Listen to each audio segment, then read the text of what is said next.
Do you mind unmuting to give me your name and for the minutes? Yes, Tessa.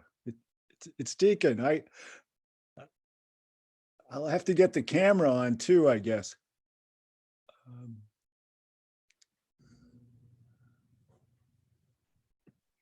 Do you want me to rename you?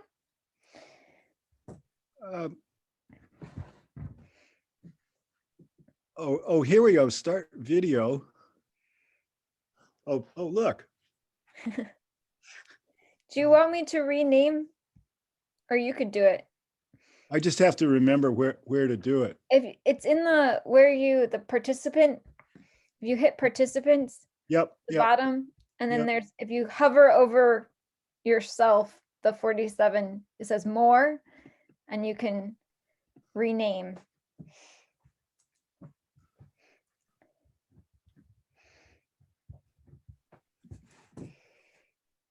Is it showing up? No, I'm not there yet.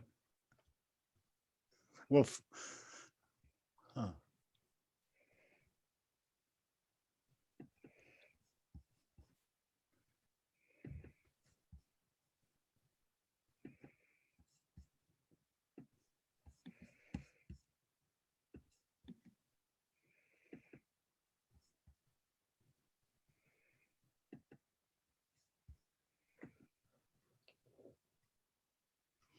I mean, hovering over participants? Hovering over your 47 WM1Q in the participant column. Like when you hit participants, it should show up as like a white column.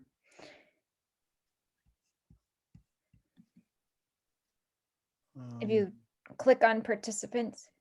Yeah, that doesn't seem to be happening.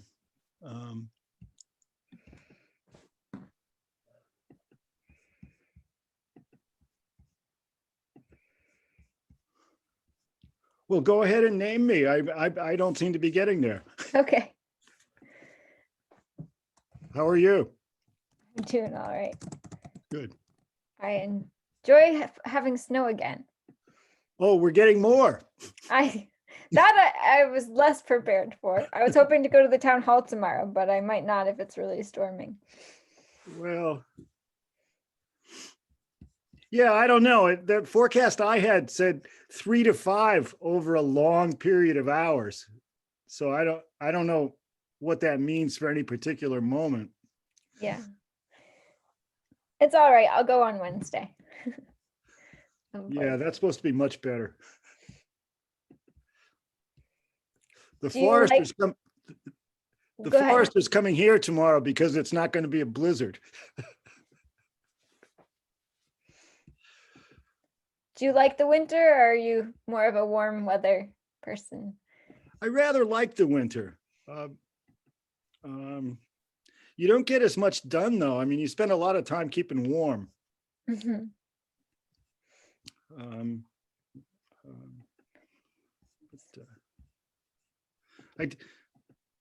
A lot of the summer is just too hot though. I like the cool weather. Mm-hmm. Oh, there it's somewhere.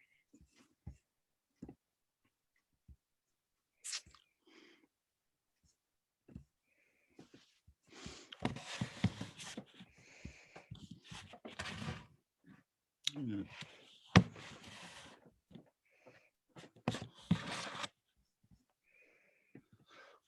Well, I was going to introduce you to my dog, who's lying here beside me, but she doesn't show up very well. Oh, what kind? She's a shepherd mix. She's smaller. She's only about 50 pounds. Mm-hmm. She just turned 10. She's my favorite. Does she like the snow? Does she No. go out with you? No. Does it get stuck in the pads of her paws? I know some dogs it really clumps up. A little bit, I think. Yeah, but she's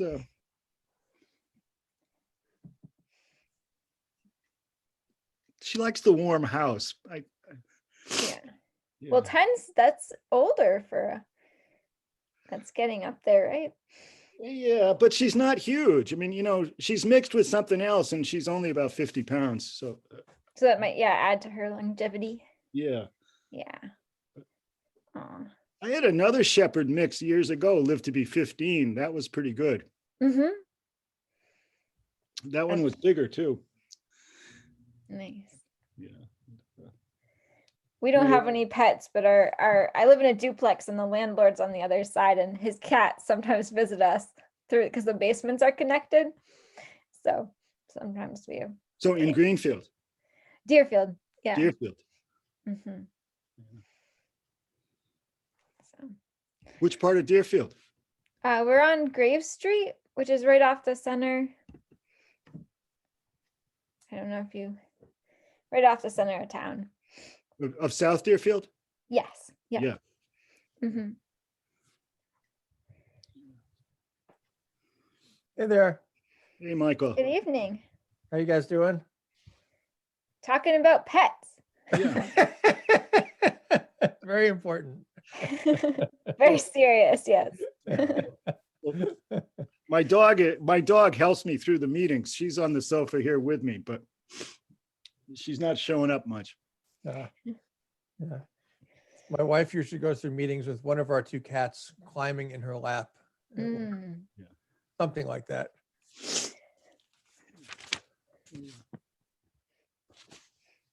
What version of pet do you have, Tessa?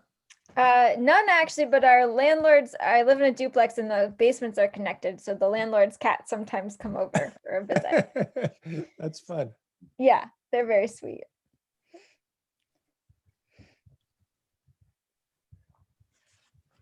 Hello. Good Oh, evening. Hey, Miriam. Hi, Michael. I still like your backdrop. I was advised by Rob that I didn't get permission to have my granddaughter's face put up on the internet. That's true. But my rules, my house. Yeah. Are they don't- tiles? Are they? They're picture tiles. Yeah. They're very strict rules around what I can't say on Facebook, so I behave. They don't want Facebook to own her. It makes sense.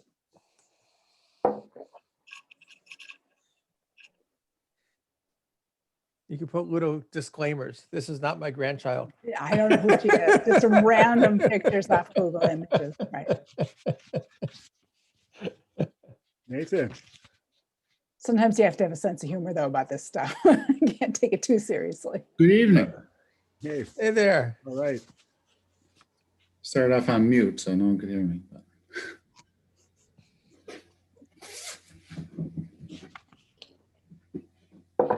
Well, it'll be better when we can have physical meetings. I don't know. This is pretty cushy.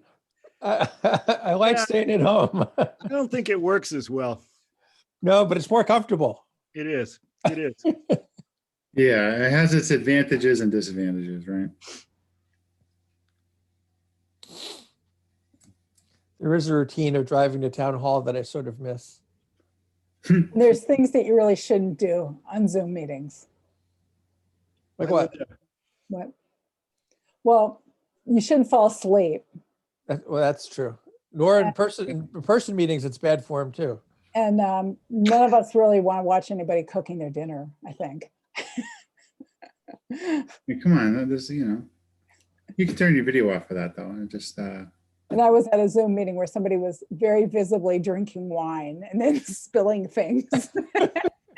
And then that person fell asleep. Oh, geez.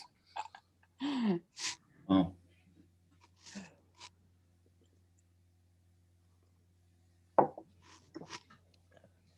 I'm assuming Steve and Jeff are yet to come.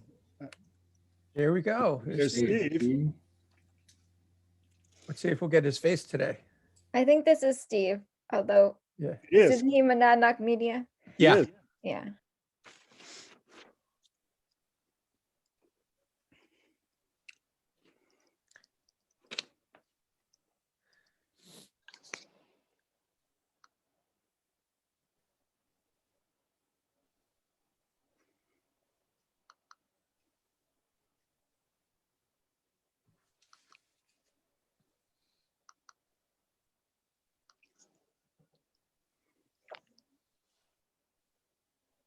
Is there supposed to be There's Well, Mr. Lacy. is there supposed to be snow tomorrow? That's what I've heard. Well, we should probably just wait till Jeff finishes connecting to audio.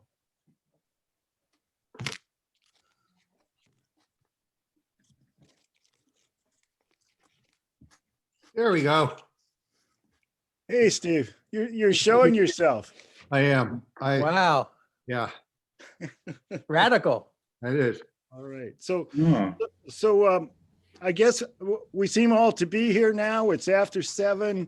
I'll read the governor's announcement about virtual meetings. Following the governor's restrictions on public meetings, this meeting is being held virtually using zoom.com for remote participation. Public may access it following the instructions on the meeting's agenda posted on the town calendar.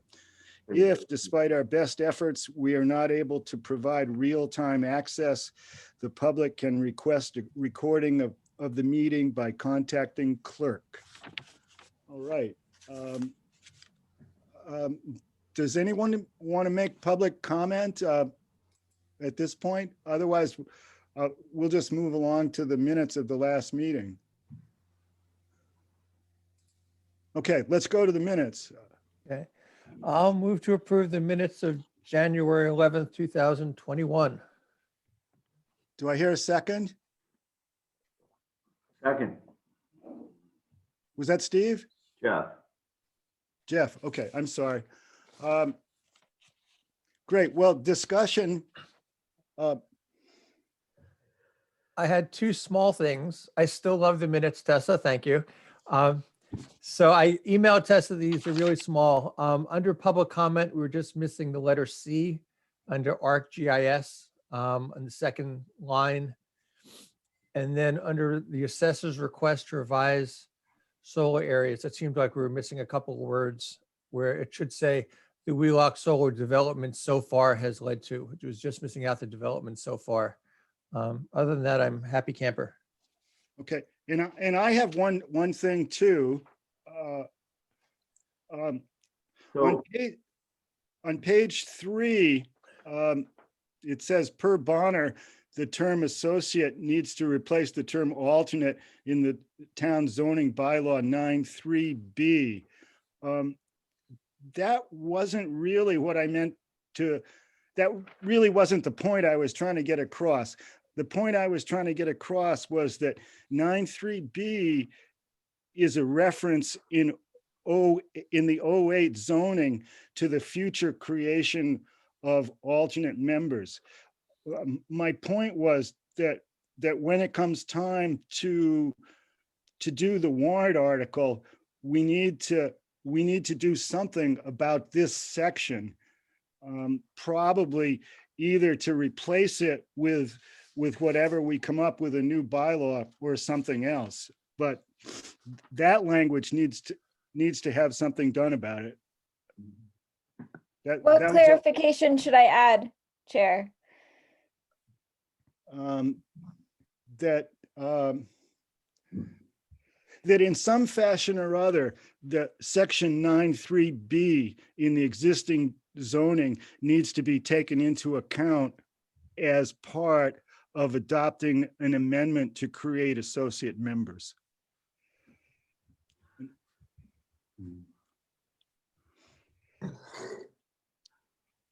Deacon, Yes, there is a difference in the state statute, apparently, between the additional members for a zoning board and the additional members for a planning board. And I believe the zoning board members in the state statute are called associates, and the planning board members are called alternates, I think. I thought it was I the other think way. it's the other way around. The other way, Jeff. All right, well, that was the other thing I was thinking. It was the other way around. Anyway, there's 2 different terms for basically the same thing. Yeah, but the only point I'm really making is that as we create this amendment, we need to do something about the existing text, anticipating future associates or alternates, whichever way Yeah. you go. Okay, Because 9.3B only speaks about the planning board. It only doesn't talk about the ZBA. So we just have to make it a line, I think is I mean, appropriate. it might be that we just slip in new text there. I don't know. Yeah. No, I think your point's taken. It's a good one. Yeah. I can add that extra language. Okay, great. so, Tessa, back to the original comment that I'm not sure Deacon or Michael made about the minutes up in the third paragraph, assessor's request to revise solar areas. Yes. And might not even be important. The last sentence in that first paragraph, the Wheelock Solar FAR. Yeah, that's what I said. That one. Right. It's missing So words. is that supposed to be so far, or is it supposed to be solar farm? I think it was solar farm, but if it makes more sense as if it would actually be more accurate to say so far, then I can. Yeah, I put in solar development just because I hate calling it solar farms. It's too colloquial. So I said solar development so far is what I had recommended, those two words. Yeah, I think that's kind of what was intended, that it be farm, but development is fine. I have no idea what 96 versus 98 cents per dollar means, but I guess he said it, so. I think that what he meant was that the percentage of the town's revenue coming from the taxpayers has gone down a little bit. Okay. I think that's how I took it. Yeah, that was my understanding as well, that the town taxes have gone down for individuals, I think. In theory, yes, of course, but.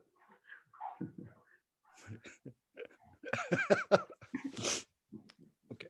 So So just to split hairs, a shift in the percentage of the taxes the town receives, from residents to, other sources wouldn't necessarily mean that taxes went down for anyone. It would mean that there could mean that there would be an increase in revenue from other sources, which would shift the percent. It doesn't mean that anyone's paying less in taxes. Good point. yeah.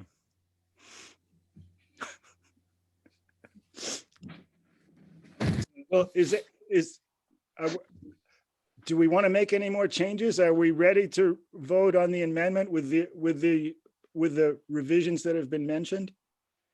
Or vote on the minutes with the revisions mentioned? Sure. Okay, I'll call the roll. Michael? Aye. Take Steve? care. Aye. Steve? I got to recuse myself because I wasn't at the last meeting. Okay, we'll call that an abstention. Nathan? Abstentions. All right. Linda? Aye. Jeff? Aye. Robert? I'm not sure he hears me. He's on mute. Aye. Okay, and I'll vote aye too. So 6 ayes and 1 abstention. Thank you. Great. Well, let's move on to the draft associate member amendment. You want me to jump in for that one, Deacon? Pardon? You want me to jump in and take over? Yeah, start talking, please. Okay. So last time we had a discussion about two versions of this potential bylaw for associate members, and I went back and incorporated the comments that everyone had, and I think there's 3 of note. I was just starting to highlight.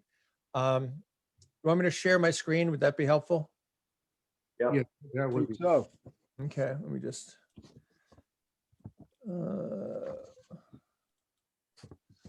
Okay. Is that readable? Or I can make it a little, there we go. So the first change is this highlighted part, which I didn't get to finish highlighting, but basically, the big decision we had discussed was, should it be a select board and planning board appointment process or just a planning board? And we sort of split the difference and said that we would give the select board a chance to say if they wanted to be involved or not. So basically what I said is we would, once we decided that we wanted to have associate members, if they're filling a slot, we would notify the select board. And in that notification, we would ask them if they wanted to be involved in the process. And their response, which is due in 30 days, would basically tell us, do they want to be involved or not? So they get the choice, and then the subsequent process is based on if they're involved or if they're not involved. Does that make sense so far? Yep. So, proceeding from there, if it was the select board joining us, then we would do the same process we did when we appointed Nathan, which is that both boards would get together, and then the majority of voters present would select the individuals. If it was just us, it would be the majority of the planning board. And then, so that's sort of that process, which is, right, it's this paragraph right there. The terms stayed the same. We didn't have a conversation about the length of terms. We did talk about renewal. And so it's this part here where what we decided was that once someone was in, it would only take the planning board to renew them. So we wouldn't have to go back to the select board just for ease. We also said that, we would have the option not to renew them. So that's sort of our control if for some reason we didn't want to, but, and then we talked about that they could just continue to get renewed. And the control there is that if the planning board wanted to renew them or not, but they could go forward with 3-year terms. So Michael, before you move on. Yeah. Let's see. Associate members may have their term renewed once by a majority vote of the planning board. And then it goes on to say there's no limit to the renewal of terms. Oh. So should we get rid of the word once? Yeah, I think you're right. That might have been a carryover. Mike, good catch. Is everyone good with that? And that last sentence means we can fire somebody anytime we want. No, it means that we can decide not to renew them at any point. So they still fulfill their term, which is different from removal. But, a year into a 3-year, we could let them know that we're not going to renew them if we so desired. So that's what that means. So should I move on? Yes. Okay. So this paragraph here is about designating, and we talked about that there's two, when the board does a designated and sort of pulls them off the bench to participate as full members, part of that designation would be either for a particular purpose or a designated time. And within either of those two things, time or purpose, they'd participate fully. And then the chair would have the option to extend it if needed be. So that's sort of the process of pulling them off the bench. The next paragraph, which we discussed, mostly stayed the same, but this is if they're wearing their hat as associate members as opposed to acting full members. And, it didn't change much from the last time. It's pretty inclusive. That includes special permits, site plan reviews, applications, or any other procedural matters designated by the chair. So we can expand that. It also includes hearings. The thing that I did change here to make it explicit is that we talked about, they can't vote, but they can be seated with us. They can get communications. And what we talked about is that they can deliberate at the discretion of the chair, which I think Jeff said is the case anyway, but it just codifies it to make it clear, so that, assuming it's okay with the chair, they can participate even if they're not acting as full members. So this, Michael, this doesn't have any impact on a quorum, right? They don't Correct. have a role in that. Yeah, because they're not full members and they don't have voting rights unless they're acting in the capacity. And then the second to last paragraph, Steve, is where it talks about removal. So, and a lot of this is most of the other towns have, which is you can remove them for cause. For transparency's sake, I just had the fact that it had to be written and explained in a public meeting. And then either we voted as a majority planning board. If we didn't have a quorum, it'd be the chair. And then this part here is vacancies for unexpired terms will be filled in the same manner as for original appointments. So you just replicate the process. And that there's no assumption that if there was a vacancy on the planning board, the associate member may fill it until the next annual election. So the extent of it. So there's really only 3 changes from our last conversation. And I think the idea just, before either we go back to content or talk about process, the idea was if we agree to something that we'd get it to Donna to make sure it passes legal muster. And the idea is that we can, once she sees it, we can get it queued up for the select board so that it can get considered by town meeting. Which I found out on Thursday, town meeting is being considered for either June, I think 6th or 12th, somewhere in there. So the first half of June. So any comments? 6/12? I think 6/12 is what they're thinking. There's 2 weeks. So it's either that or the weekend before, which I guess would be the 5th. Michael, can you explain the second to the last paragraph, that last sentence? Maybe you did. I was just trying to wrap my head around it. In the last paragraph or the second to last paragraph? The second and last, extended absence is at the discretion of the board. Oh, I read that and it could probably get neatened up, but the concept behind it is that if you go farther at the beginning of that paragraph, it says they can be removed for cause, including extended absences or frequent inability to participate.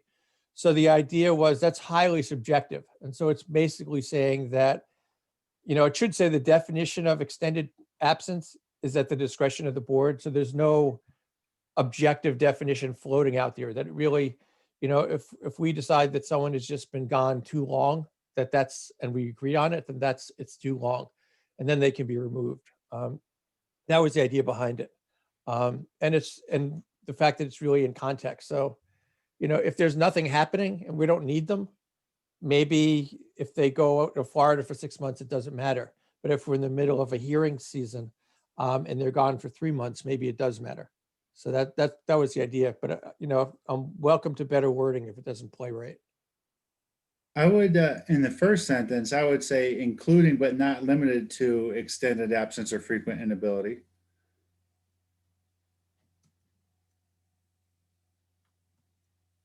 Okay.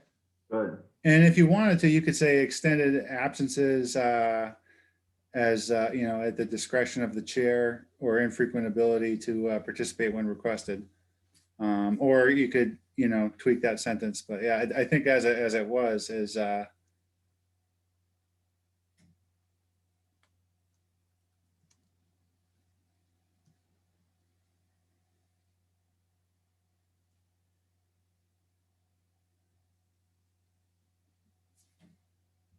How's that? Yep. yeah, there you go. Okay. Cool. Thank you. Robert has a question. I'm forgetting, maybe we addressed this at last meeting, but do other towns have a provision providing for the planning board to continue to renew the status of associate members indefinitely? We can, and that's what's in here now. So it was the edit that Jeff had made where I had left. Originally, I thought we would do it once. What we talked about last time was that we would, if someone was in as an associate member, we would be able to renew them once, and then we would sort of start the process anew. And we decided that was too cumbersome. So the way this is now, it is right here. So an associate member may have their term renewed by a majority vote of the planning board. So we can do it if we want to renew, and there's no limit to the renewal of terms. So, based on statute, we can really develop pretty much most of the process that we want because it explicitly says that towns can determine the process. So that's where we ended last time. Okay, thank you. I have an edit or two starting near the beginning, Michael. Okay, shoot. at the begin, at the beginning, the first paragraph has 3 sentences. I was thinking about reducing it to 2, reducing it to 1, and You talking about this one right here? yes. Okay. And what I was thinking was up to 2 associate members as provided for under blah, blah, may be appointed at any time.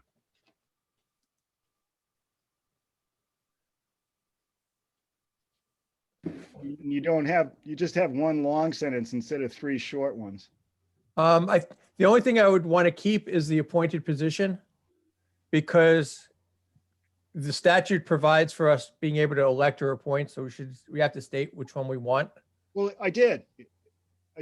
What'd you say? Up to 2 associate members? Up to 2 associate members as provided for may be appointed. Ah, okay, hold on.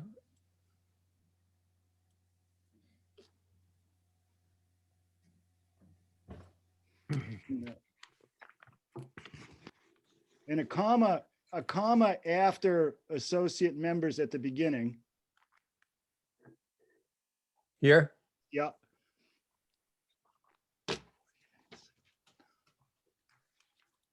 How's that look?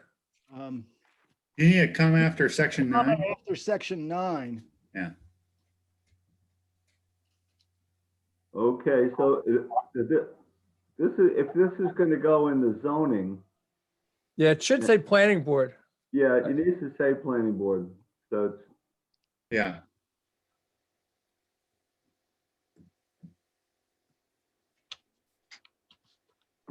Yes, yes. Okay. And Dee, can you add another one? Let me see.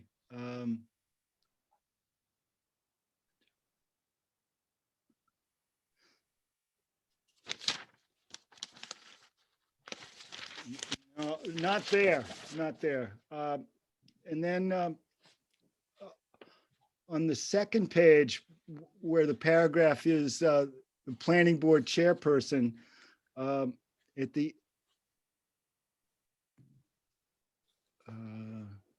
it should read planning board chair for life. but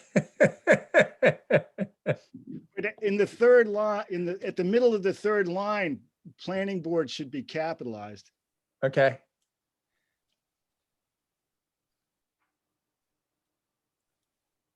And then in the next paragraph, oh,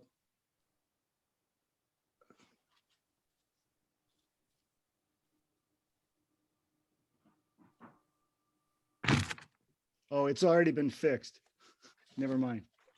I'm good. Okay, cool. Any other substantive comments?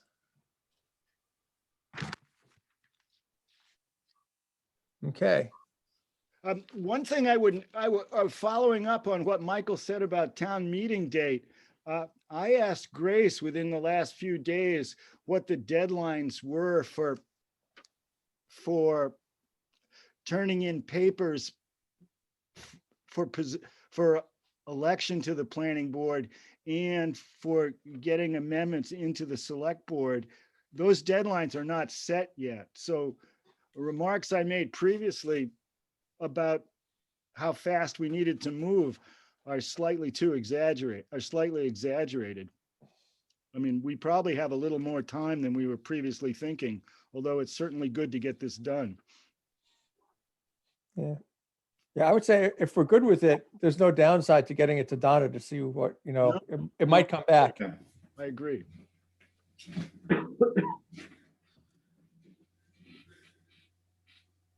I'm not hearing anybody criticizing this anymore. I think it's good. Want to make a motion, Nathan? Did we, oh yeah, all right, well, I make a motion to accept the bylaw as it's just been edited for, There you go. warrant to town meeting. I don't know if I said that very well. Good enough, second. Okay, I'll call the roll. Michael, Take care. Aye. Nathan, Aye. Steve, Right? Jeff, Aye. Linda, Aye. Robert, Aye. and I'm an aye. All right.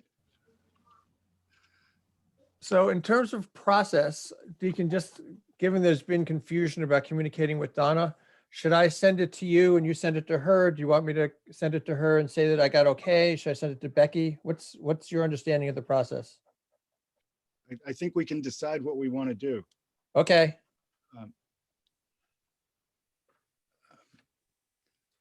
I'm happy to send it to Donna directly. It seems like the most efficient and CCU, or CCU and Becky.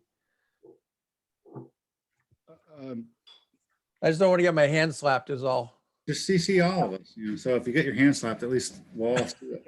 Yeah, yeah. It'd be- Well, you can mention in the note that I've given you authorization. Okay, I mean,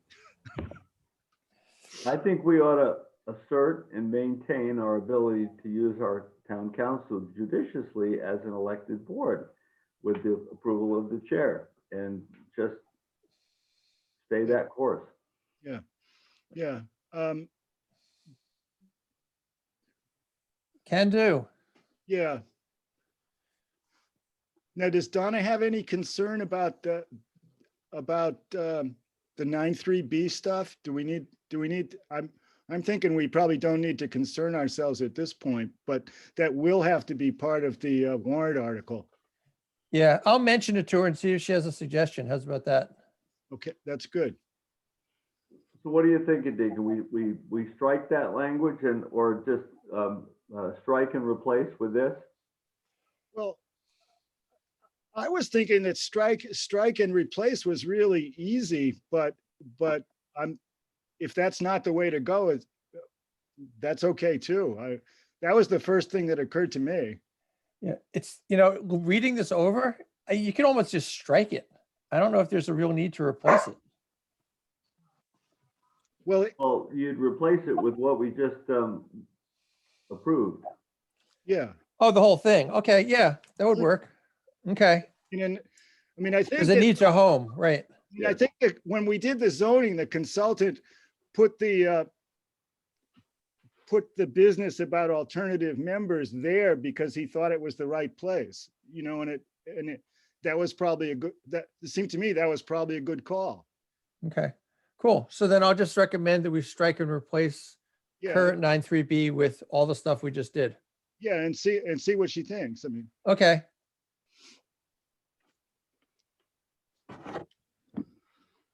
easy enough to do. Thank you. okay. I sent out earlier today a response to Tamsin Flanders' questions about the open space and recreation plan. So we should probably, I'm looking for feedback on that. So was that they had what, 4 questions or something last time? 4 questions, which I answered briefly and probably not very helpfully in the email, and invited Tamsin Flanders, Gail Fleischiker, and Penny Jakes to come to a meeting or make some arrangement to talk if they wanted. Okay, were your answers as we discussed last week, or did you come up with stuff, or? Well, we didn't really have much discussion about what I should say. I mean, for the most part, these are issues that the planning board has not really considered, and at any length at all. We just haven't talked about them, and that made my response probably not as useful to them as they were looking for. Uh-huh. Was this email sent to, It was sent to the members today. okay. I don't seem to be getting it. Yeah, Would it come from you? Yeah, Yeah, I don't think I got it either. I don't think Mhm. I don't recall getting it. Deacon, you only thought you sent it to us. that's entirely possible, Steve. The thought that counts. who was it from? It would have been from me. I mean, It would have been from Fungus, right? Fungus, Yeah. yeah. And when did you send it? today. What time? About? There's been a flurry of emails coming in. It would have been this afternoon. Yeah. 1 or 2 o'clock. Yeah, I didn't get it. I'm not seeing it. No. Don't worry, Deacon, it's not a sign that you're going crazy. I got the thing from Michael at like 4:45. And then I got something from Robert Seletsky, Baker Road runoff at 6:30-ish. Yeah. Well, there should have been mine too. Well, why don't you forward it along now? I'll try. Ugh.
There we go.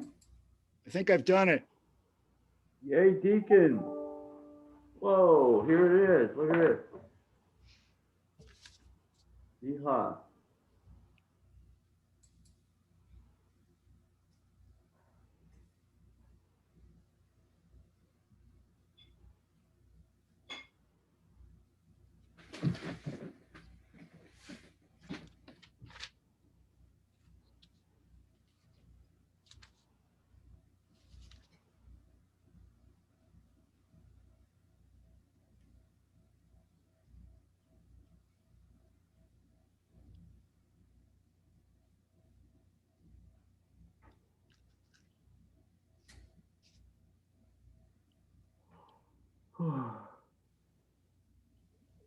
Seems minimalistic and acceptable.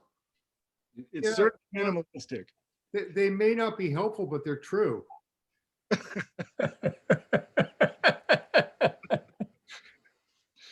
That's right, Steve. That's what they say about Deacon. He might not be helpful, but he's true. That's right. So, I mean, I don't see any reason why we wouldn't be happy to talk with them about these issues, but we haven't been dealing with them.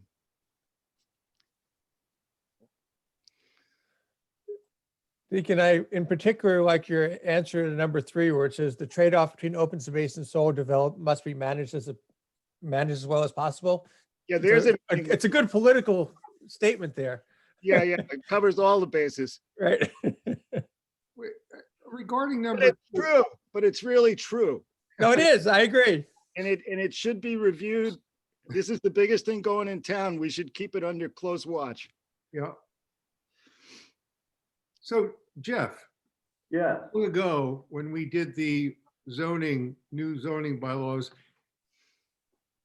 we never did any kind of build out assessment?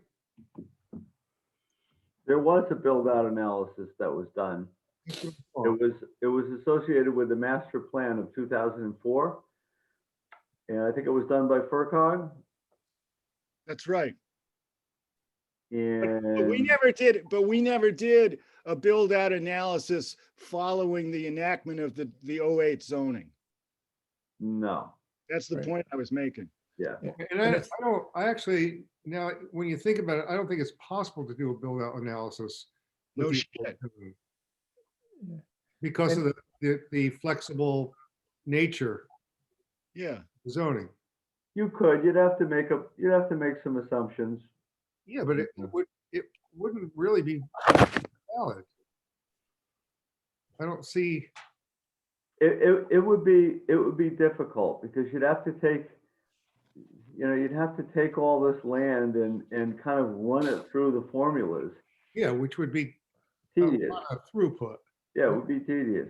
Yeah, And they're not even talking about the whole town, though. I mean, just from the answer, I think they're talking just about town center and only through the lens of town sewer and water, which is Well, really narrow. No, that was, question 1 was about the town center sewer and water, and then there's another question. Oh, yeah, right. the Okay, build-out Analysis, right? And, got it.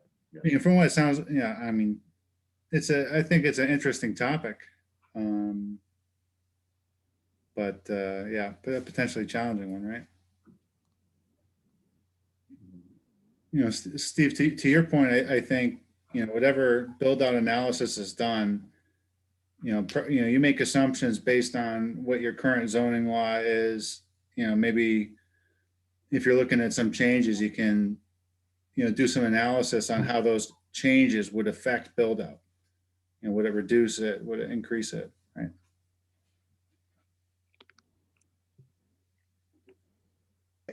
Yeah, actually, yeah.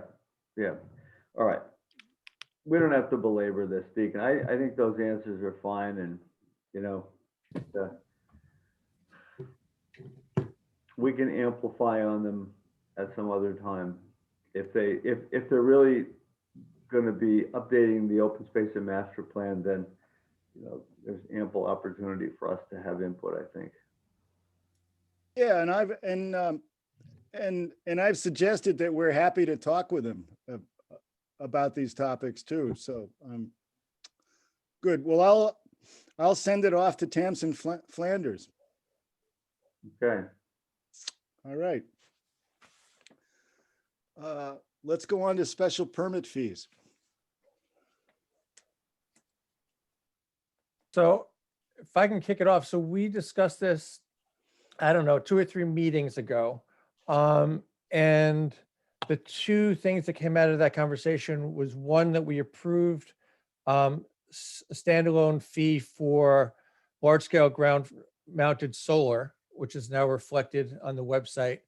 And then the other thing was Jeff was going to take a look and see to make sure that it was planning board related special permits as opposed to ZBA special permits. And then I think Jeff uncovered, with Tessa's help, the ZBA special permit fee schedule. So that was sort of where we were. I don't know how we want to discuss this. If we Michael, why don't you bring up the chart? Sure, I can definitely do that. Um, ZBA just voted to increase its fees on something. Maybe Tessa can remember. I think it's from 400 to 500 for just the basic special permit. Is that what we did last meeting? I think it was just to 400 from 300. Or, Although in some cases, I sent the fee. I could double check on that. Yeah, no, it is 400. I looked at that. I okay, mean, which actually prompted me to look, if the ZBA is doing that for basic ones, it sort of calls into question these top few. Just for accessibility to this chart, what I ended up doing, what I sent a little while ago, was I tried to just color code it so it was a little bit more cohesive. So you can see that these 4 blue ones up on top have pretty much the same characteristics. There's one where you can have a permit management fee, and that's for the open space if needed. And then for all the other ones, the 3 categories of a butter notification, legal notification, and peer review are all the same. And where they differ is obviously in the price. And then depending on if we need a permit management fee, which would be, a project manager, that would be as needed, but if that's helpful. So Michael, this all looks good. The only question I have is on the second one for an open space plan for residential users. Why would we need a consultant or additional staff expenses? I guess if it was extensive, I don't know how big they could be, but, or if we've got something else going on and we need some help. So if we had 2 solars and someone came forward with an open space, we might say we want to hire someone. So it's mostly the ability to do it. Okay. And I think, this afternoon when I was looking at the ZBA one, if the basic residential ZBA is 400, these are all pretty low. And we can keep them this way. I don't know if we want to have alignment with the ZBA. That was sort of, and the same thing like down here, I was saying this is residential. So, we could bump them up and make it the same or not. yeah, almost all the stuff that we do in the ZBA has to do with individual residences. People rebuilding, people putting up a shed or something. Yeah, it's all pretty small potato stuff, but we've been finding that the cost of advertising, doing everything we have to do, merit the $400 fee. That's just, the fee is supposed to cover costs. Right. Well, The fact that we break this out, Jeff, so we have the legal notice fee as a separate thing.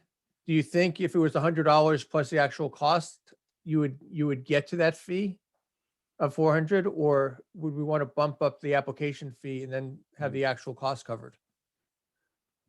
Well, the ZBA fee, is an application fee, and it does contemplate the legal notice in it. Yeah, that's what I'm thinking. If you parsed it out, I guess the question is it more administrative work to track the actual cost in this case versus just bump the fee up to something we think covers at the average application fee, which is what apparently the ZBA has done.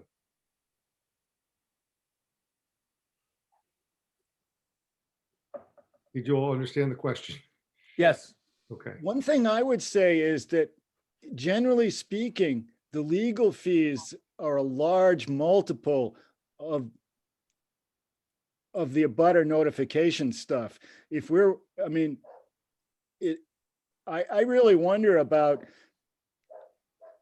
keeping track of the individual cost of the abutter notice per case. Some of those are going to be That's my really point. small, and it seems to me that there's a good argument for wrapping the abutter notification fees into the application fee. That's exactly my point. Oh, I thought you were talking about the legal fees. No, well, I meant, I did say legal, but any fees that you have to track that seem like they're too mundane, it would be a lot more streamlined to just estimate those costs and put them into the base fee, application fee.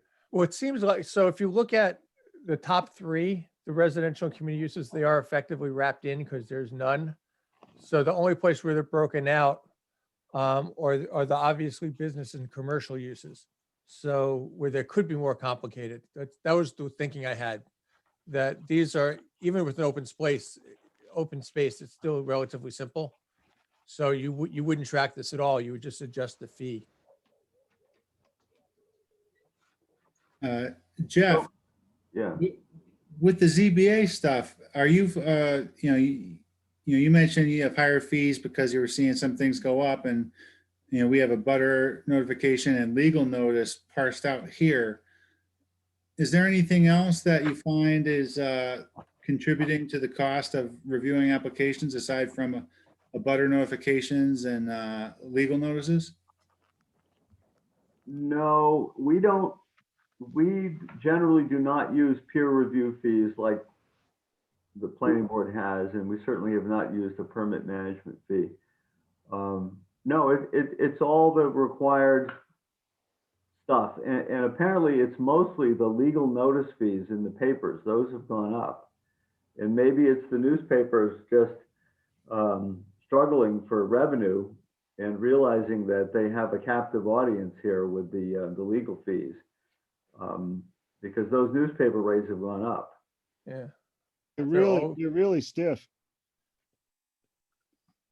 I mean, what's nice about I was thinking, well, you could make this none for these top three and bump up the application fee, but this gives us adaptability. So, in a year or 2 years, 3 years, if the price adjusts, it can just be reflected. So there's an advantage to sort of having actual costs as opposed to changing the fee structure.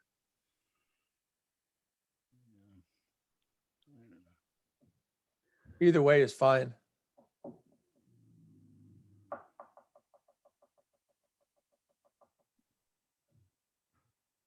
So in the case of the ZBA, they get their $400 up front. And here, I guess we'd have to wait until we've actually spent the money and then bill them, for the legal. I mean, it seems to me like an extra administrative step. And after all is said and done, can't we just do a better job of upping the application fee so all that time doesn't have to be spent tracking and billing? So if we take out actual costs for these three and make them none, we can then just adjust these numbers on over here. Yeah. Is that what- Okay.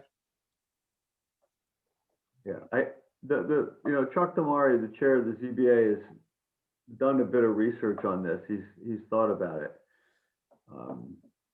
So should we make this 400 to be consistent? The first Yeah. one? Yeah, why not? Okay. And I would think community uses, community uses is cemeteries, educational, religious, healthcare facilities, membership club, municipal facilities. So it's a little more than residential.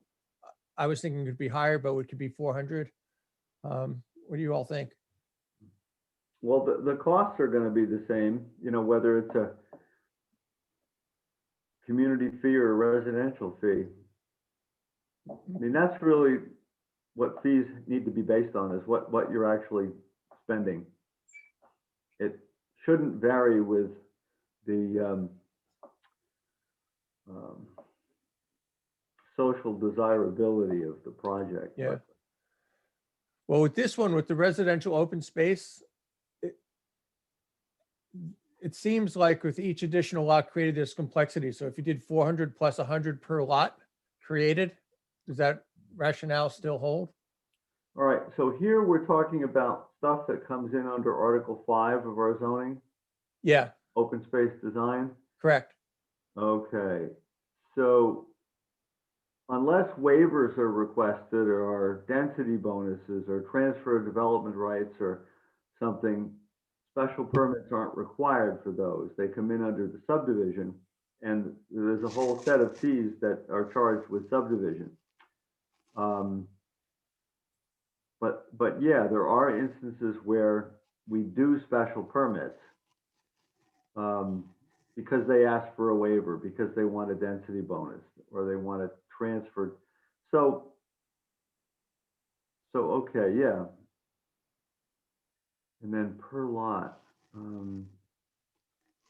I just go back to what Deacon said, where, you know, this takes a year or two to do some of them. So if it's two, maybe it's less complex than if you want to do five. And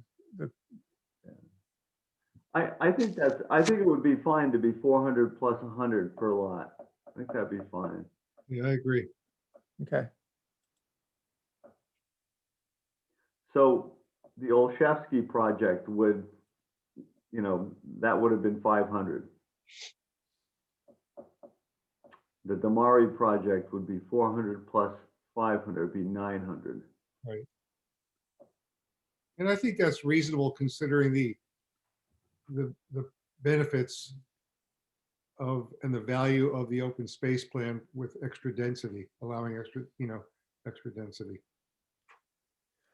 So I would think then that for business purposes here and the small ground use, which is really residential, we should make those 400. There's no reason to have them be less than 400. Yeah, if you're gonna knock out the actual cost, yes.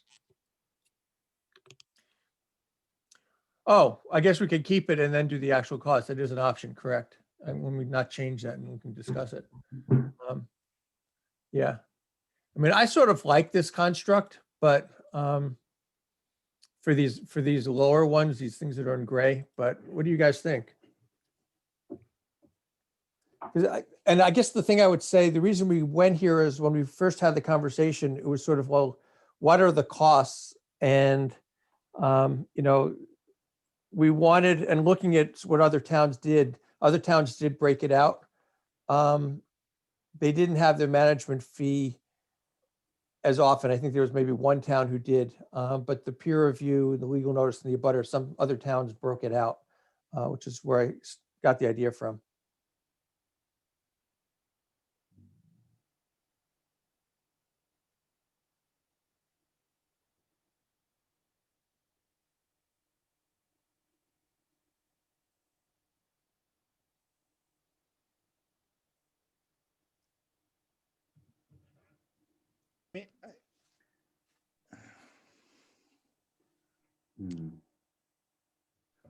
I do think that particularly with the abutter notifications that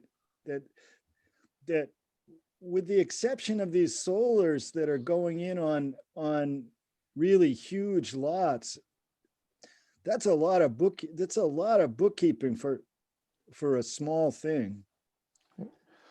Although Wheelock was light industry, which is this one. Yeah, well, yeah, but I'm just saying that most of the time the amount you're going to charge for doing the abutters list is pretty small potatoes. Okay. Except for the stuff that happens on really big lots. Right.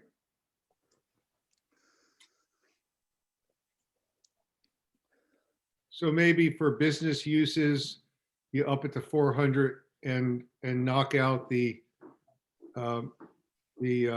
abutter notification fee. Okay. Yeah. Can I ask one question? Deacon, do you know with the tower that we just approved? What was that like for abutter? Was that because that was a biggish lot. Was that a problem or not a problem? There were not a lot of abutters. Not a lot of I mean, the Wheelock one was really an astounding number, and I think a real outlier. Yeah, because it's such a huge parcel. Yeah. I mean, yeah, that's all I'm saying. Yeah.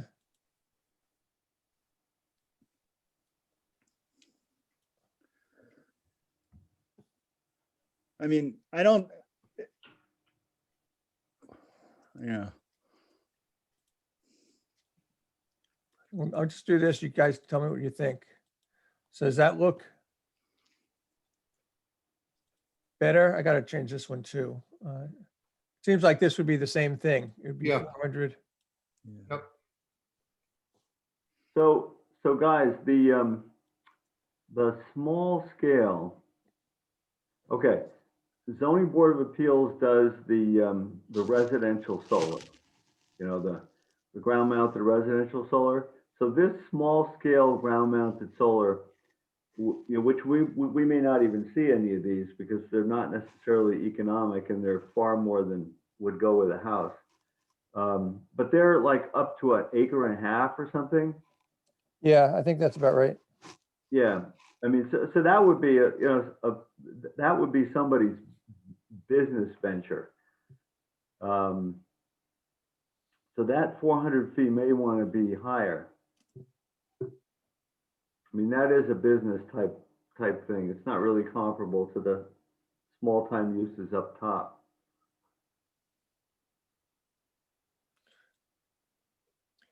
So, I mean, I'm definitely good with that, Jeff. I just want to clarify. So you're saying these business uses here are okay being less than the small ground mounted?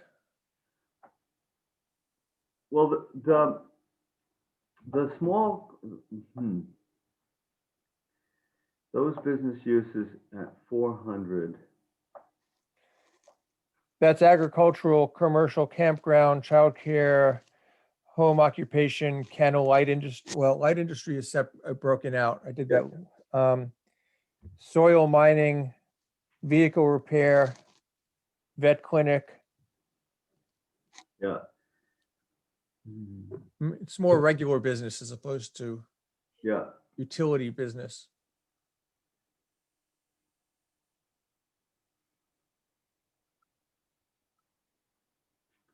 Yeah, I think the small scale ought to be somewhere on the continuum between the 400 and the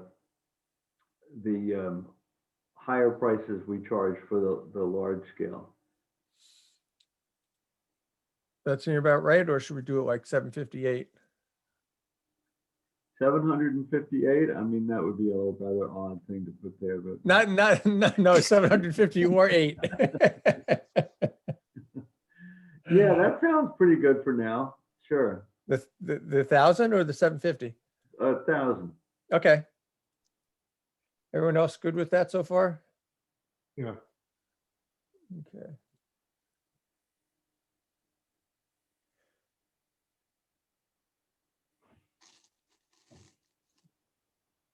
Where, okay, business wireless communication, 1,500, okay.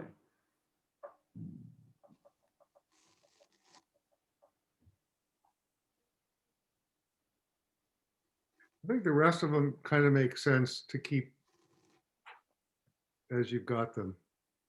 Okay. The only question I have, I like this. I'm just trying to, I don't remember the genesis of this. This is unspecified for energy use. I'm thinking it might be good just to, I mean, a range seemed appropriate, but I don't know if we can pick that. It seems like you have to pick it in advance so they know what they're applying for. So that we might want to just end up with a number here on the bottom. What are we thinking those projects would be? Well, there's a whole category of energy and utility. There, and it basically says, we've got, that one's called out, this one's called out. It's electric installations, basically, it is all it says. Oh, actually, I don't know. I guess we could just take this out because it's not called out anywhere. Yeah, there's no use for it. There's only one, two, three. There's only 4 uses in energy. And we've got 1, 2, 3. And here. So we got all 4. These are the 4 ones that are called out. So I guess we can just get rid of this one. If everyone's okay with that. Yep.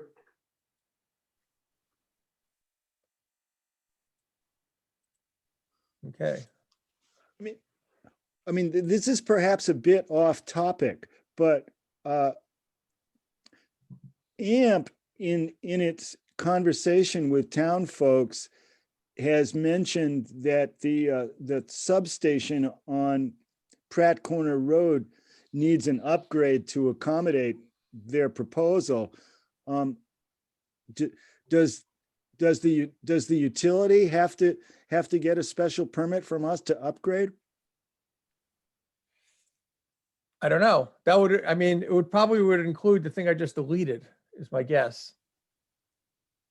Although it could be, it's probably public utility facility. Yeah, it would come under that, Michael. Yeah. Yeah, so Have they ever done that in the past? Probably not. Yeah, public utilities are not necessarily run by government entities. I believe, public utility is, can be a private company. yeah. Now, when the Wheelock went in, didn't they have to do something at the substation Yeah. to accommodate them? They upgraded the service. Yeah, but I don't recall them applying for any sort of special permit to upgrade the facility.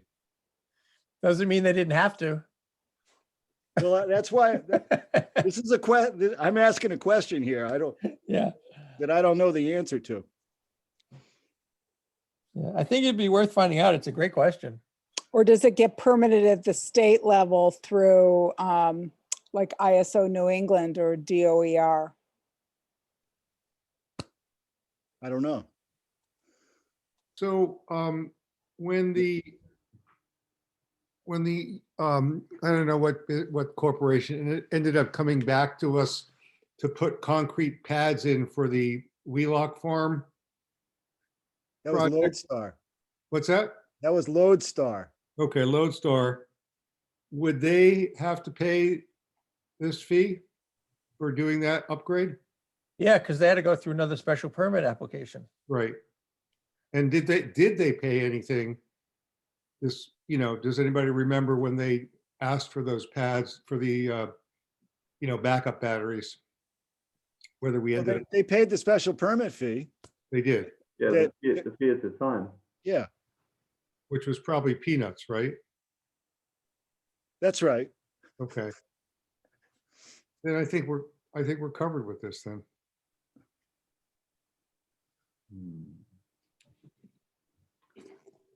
All right, so I would suggest that we've made good progress on this tonight, but we not finalize it quite yet, unless there's a pressing need to finalize it. Or wait a minute, didn't we finalize it we did for the large scale solar. So we've already done that, right? Yeah. Right. And we did what you were suggesting, holding off, because you wanted to just make sure it tied in, but what would be the rationale for waiting? It's just another lingering agenda item. Well, no, we could adopt it because we can change it anytime we want. Agreed. We can change it at any meeting. So, okay, I don't have any objection anymore. He just Want to make wants, a motion? he just wants to noodle more. I'm still concerned that about these other abutter notification fees. Which ones, Deacon? The ones at the bottom. And why are you concerned about those? My largest concern is that it means that people have to keep track of the time and the stamps and the envelopes and everything. I mean, most of the time it's not worth it. I mean, if you can roll it into the overall fee, I think I would just argue that was a good thing. Now that we've minimized that to just those three larger categories, or at least the last two categories. And we don't, well, I may say this and might bite my tongue, but we don't expect too many of the last two categories. It may be okay to leave those two. I don't know about the third one from the bottom, the energy and utility use. Yeah. I mean, my sense is, Deacon, I get your point. On the other hand, like when I was questioning if I was in a butter or not, and I had the conversation with Kevin and Becky, Kevin went on about, they had to do the software and the mailings and then this and then that, and they're capturing that information anyway. It seems like if you put this in, then it forces us to sort of actually get a handle on what's involved, whether it's actual out-of-pocket costs or staff time or something. Otherwise, we're guessing. So it forces us to sort of have a handle on what it takes is, I think, the best, otherwise we can just sort of zero it out and, bump up the application fee or not, but we would have no real basis for understanding. That's my thought. I'm not attached to it. That's just what my thinking was.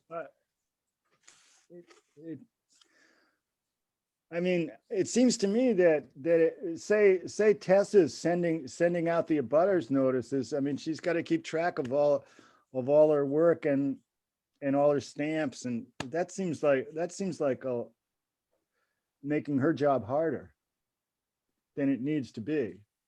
If we can figure out how to recoup in general those costs through the overall application fee, that's a good idea. Yeah. That would be my sense. Well, let me try something. I didn't intend to do it this way, but the wording, if you compare that wording, which is based on cost of compiling lists and current rates, with the one to the right, which is actual cost, that those three are just sort of informed by. So if Tessa spent a day doing the mailing and stuff, it's based on that. It's based on the cost. It's not actually a tabulation of actual cost.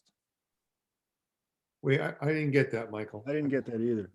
Well, so if you look at legal fee, right, it says actual cost. Yeah. So if we spent $425, it would be $425. The length, Of Tessa's time? no, for the legal fee.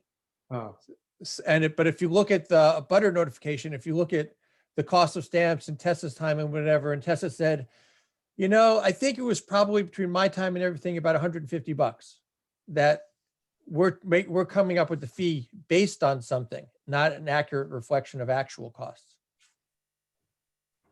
This is Tessa. I don't know how it is because I haven't seen a planning board project come in yet, but I don't see the account, Kevin's assessor's fee come in to me at all.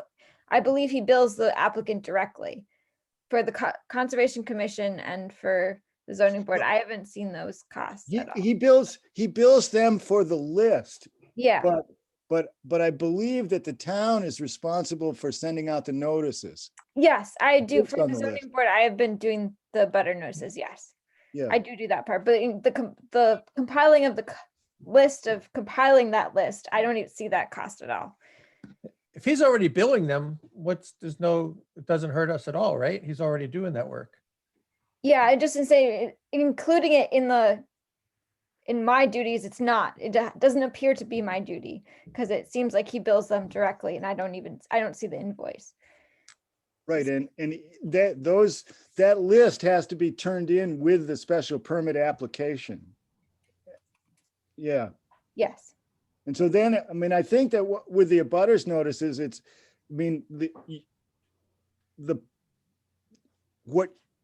the costs that you were involved with include the stamps, the envelopes, and your time.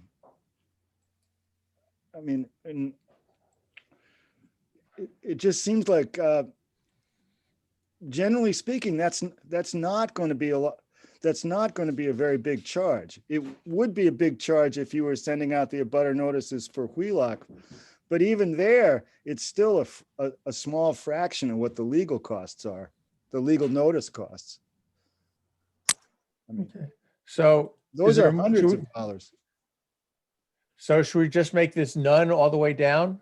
I mean, you could also just take it out and say cost of compiling lists, because if Kevin's doing it already for Concom, and you just remove the mailing rates part, that's another way to do it. Well, I would just eliminate them. I mean, Okay. altogether, or for the whole column. I Yeah. mean, What's everyone else think? I think it makes sense to be consistent across the board.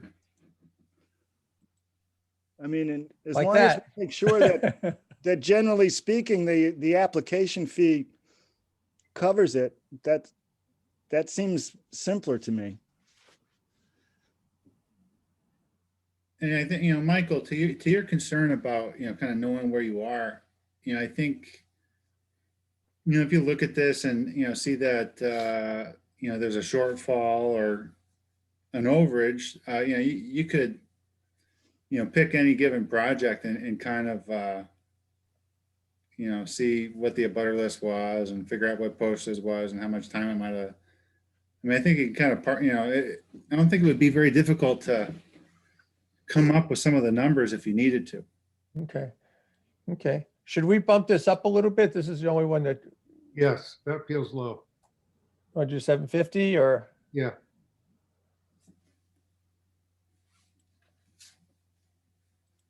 Okay. How's that feel overall? I think that looks pretty good to me. Are we at motion state yet? Well, let's try this. I'll make a motion that we accept the special permit fee schedule that that we've all worked on. I'll second it. Okay, let's, if we're not gonna do the, if we're not gonna do a butter notification fees, should we just eliminate the column? That would make too much sense. This way, it looks like we're not charging for something we should be charging for. Yeah, we're giving them a deal. Yeah, Leave it there. When they complain, we just look at that and say, look at that. No charge. There's a freebie. that's right. And it leaves the door open for a charge in the future. Right.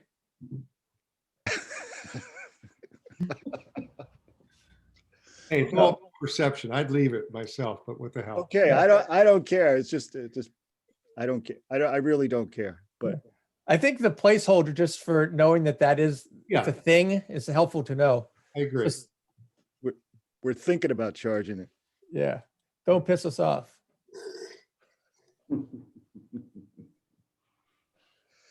Okay, does anybody want to talk more? Are we ready to vote? Okay, I'll call the roll. Michael, Aye. Nathan, Aye. Steve, I, Linda, Aye. Robert, Aye. Jeff, Aye. I'm an aye. Phew, we got it.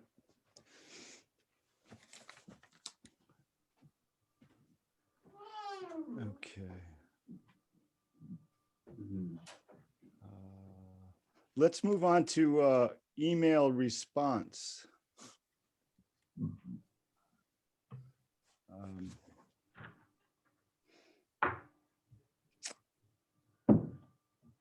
Michael's been concerned because I don't always respond to the emails as well as he would like, and that's entirely fair. Really, I mean, what response could you have? It's more like duly noted, you know? Here, I'll show you. I suggested something to Deacon. Yeah.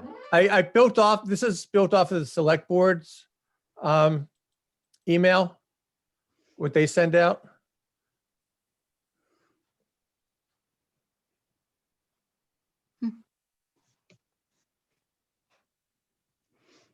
So when people email the planning board, do we all get it? Yeah, We're all on planning@shutesbury.org or whatever. at this point we are, yeah.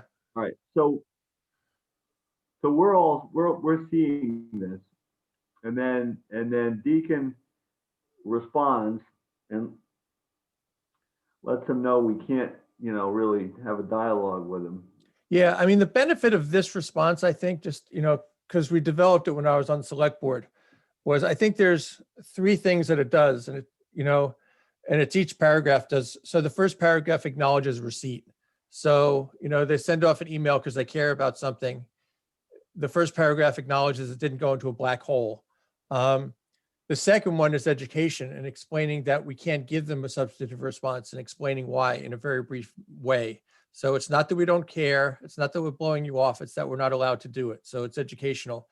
And then the third part is that we're inviting them as a pathway to, communicate what they want to communicate. What's the appropriate way, by explaining when we regularly meet, and that's part of public comment. So it does the three things that I think really needs to happen without violating anything. And the reason I emailed Deacon was I think, in the last week or so, we got like 5 emails about solar, and I can only expect that it's going to go up as things go forward.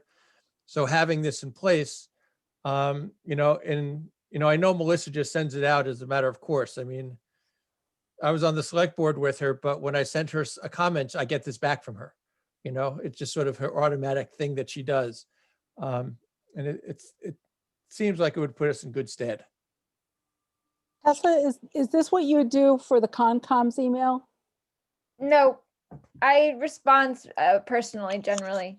I mean, I have some generic language about keeping a public comment on file and acknowledging receipt, so similar in that respect, but often I tailor it to their specific concerns. Because people have as more an project employee, passion. I'm not conferring with the board. Yeah. So I understand like that where that is coming from, but Yeah. I'm able, as an employee, I'm able to give them some And specific. do you let them know they can come to a public meeting or an open meeting? Yeah. Yeah, I direct their question to a specific meeting often. Yeah, I mean, I think mirroring the benefit of having something that's just a template is then you don't have to, if you have to worry about what you're saying, then you either get into the muck of what I'm allowed to say or not say. And it also takes time, so it delays the response where Yeah. there's no liability to this one. I think this Yeah. is fine, actually. I think it's better to have a templated response like this than to have it fall into the black hole of Deacon's email. Yeah, but Deacon's got to actually send this thing, right? Well, I did volunteer to do it for the planning board if Deacon wanted to delegate. So that's another option as well, since Deacon, you got an out. Take it. Well, Michael, you could set this up as an automatic response for any email that goes to the address. yeah, but then we would get it as well if we were emailing each other. It's not a big deal. We don't have a lot of them, but I'm on email every day, which is more than I think Deacon is. So it's not a big deal. Well, we could probably set up a rule for the automatic response to be. That's true. Yeah, I could maybe work on that. It might be tough for some of the members on the board here, but no, Yeah. I'm kidding. That was a. I do think that there are times when it's perfectly okay to write more of a response than this. I mean, And we've been doing that for years. Yeah. I mean, But you could follow it up, right? Yeah. I mean, you could send this out. There are a couple of kind of things. I mean, the messages we got on the solar were mostly comments, not really seeking information. So yeah, we should send something like this out if we get a comment. It just tells them we've received it. Thank you very much. And, if you want to follow up, there's the planning board meeting. So, come there and elaborate. But sometimes, and I've been doing this for years for both the zoning board and the planning board, somebody will have a question about the zoning bylaw or the subdivision control or Right. some other aspect. And, it could be almost a month ahead of our next meeting. So, I would generally answer that and just take care of it. And it's not having anything to do with an opinion of the board. It's simply, here's what our bylaw says. Here's what it means. Here's the section that pertains to what you're talking about. That kind of education and guidance that so often takes care of people You help me. on the spot. So, I still think we should offer that service if we can. Yeah. I don't think this would preclude it necessarily, Jeff. Because I think you've brought that up before and it makes sense.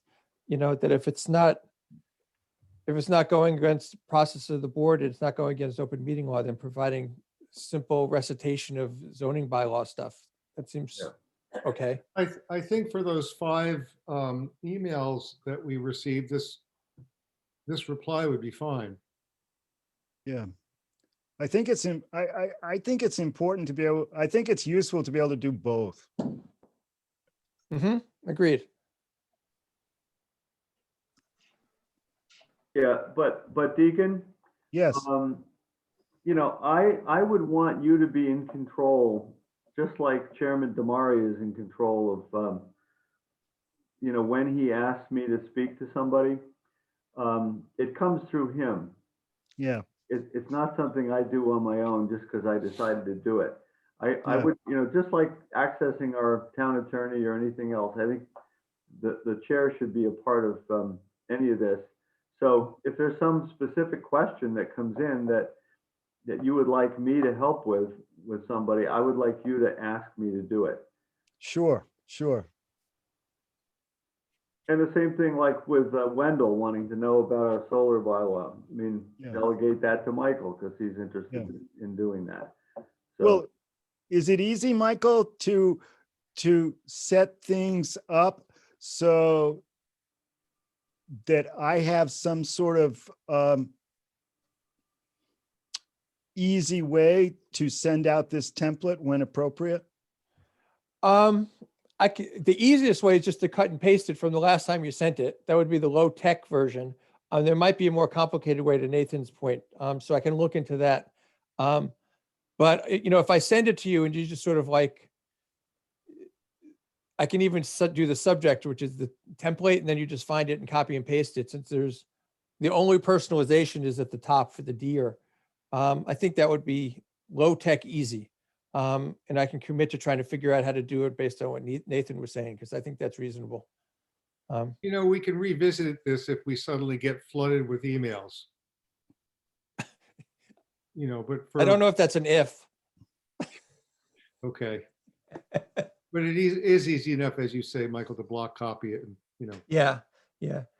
I was thinking, my only other thought with this, Deacon, if Deacon sends this out, it seems like, I'm fine with getting them if the response CCs the planning board email, but I don't know if people don't want to get that in their inbox.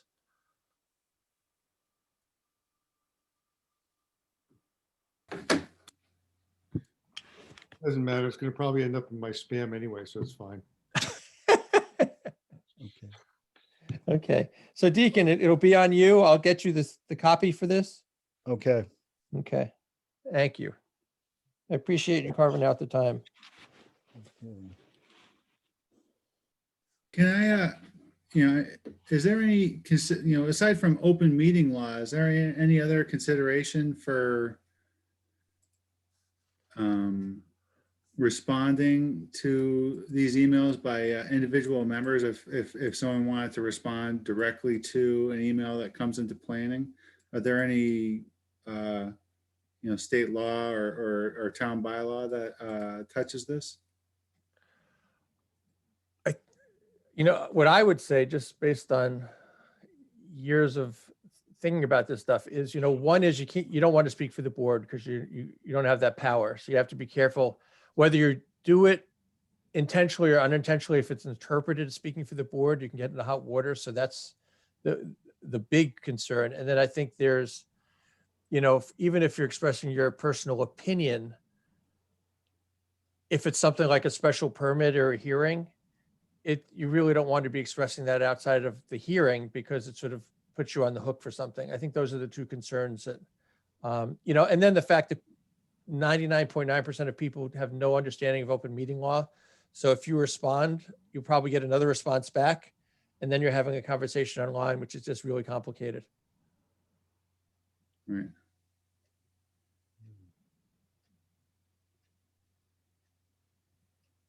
yeah, the kind of thing you don't want to be doing is saying, Well, I think if you propose that, the planning board would look favorably on it, you know, that, you don't say stuff like that. You just, you know, Yeah, I think, it's like you Sergeant, know, what is it? Sergeant Friday, like just the facts, ma'am. That's all we want. That's it. No, I think it's safer just to stick with this response. And then, I guess I was also curious, kind of based on, you know, what Jeff was saying earlier, as, you know, he would prefer it would, you know, come through the chair as part of a process. You know, hey, would somebody volunteer to respond to so-and-so on this issue? Or, you know, like, Michael, will you reach out to the, planning board member from Wenda who had a question about our solar bylaw? Or Jeff, would you talk to so-and-so about, you know, their question about, you know, open space design? But, you know, I don't know if there's any, if that's kind of like unspoken decorum, or if there's any actual formal regulation. I don't think there's nothing formal or legal. I mean, you know, whatever body you're on, if the body thinks that you're speaking for it as a member. But, you know, there's lots of situations. So when I was on school committee, you know, I had opinions that were very different from other school committee members, and we would express them, you know, in person during a discussion or in a meeting or something. But, you know, online is just so much trickier.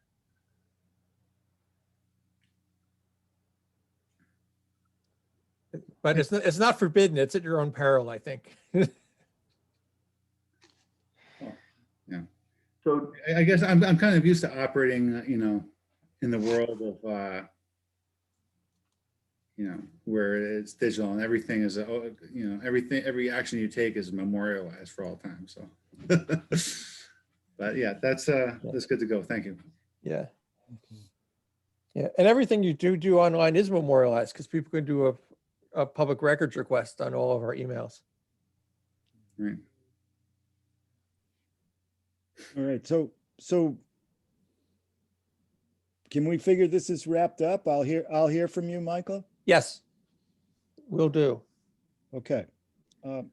Well, let's move on to Michael's de-recusal situation. Yes. So I am pleased. I sent you guys all my statement of appearance of conflict, which is the second one I sent in. But basically, I went through the process. The Ethics Commission has a process whereby if you don't think you're going to be financially impacted by a project, you can go through a process to unrecuse yourself. And I spoke with the Ethics Commission in December and had a conversation. Basically, I had to get an appraisal from an independent certified appraiser, which I did. And it came back with the finding that for Pratt Corner East, which is the one where I'm technically in a butter, it would have no change in the value of my house, either up or down.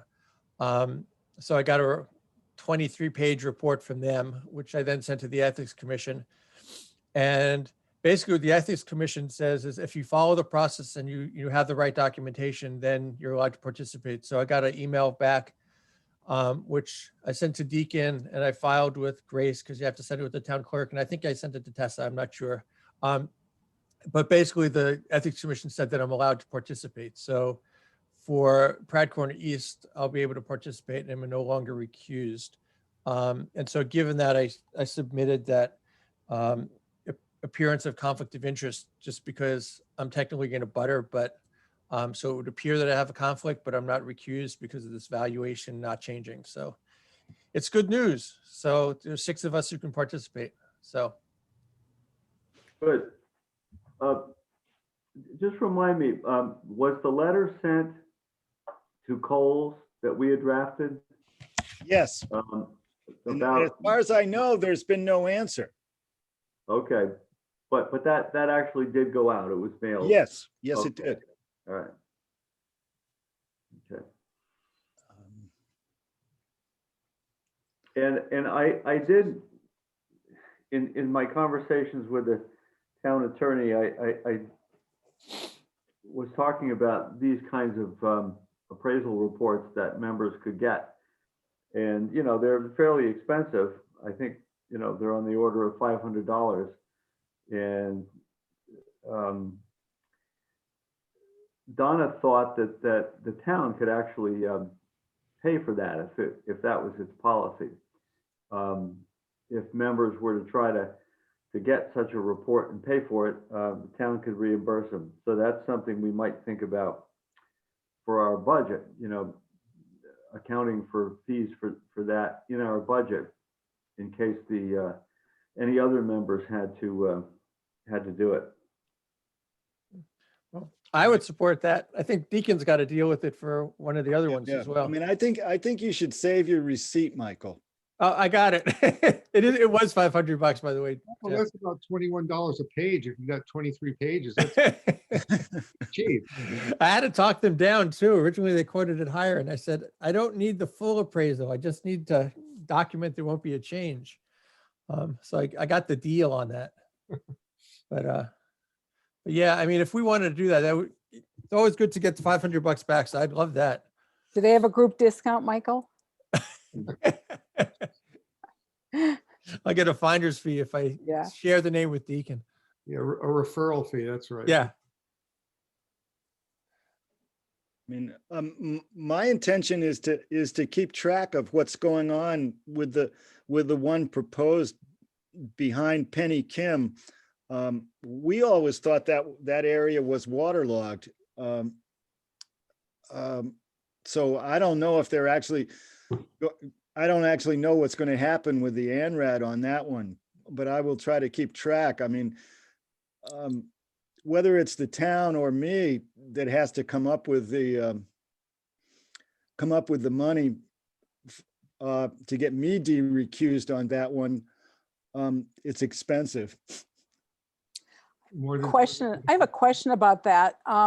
I was looking at some maps and it looked to me like that parcel was part of the Paul C. Jones working forest. Which I thought it was not. Oh, is that right? That's what I thought. They kept some out in that area Yeah. because it was originally thought that might be an area for town water supply. Because that whole swamp area of the Carver Road drains down through there. Yeah. And the idea was there might be a place for community drinking water wells. I see. Towards the town center. So yeah, it is wet. Yeah.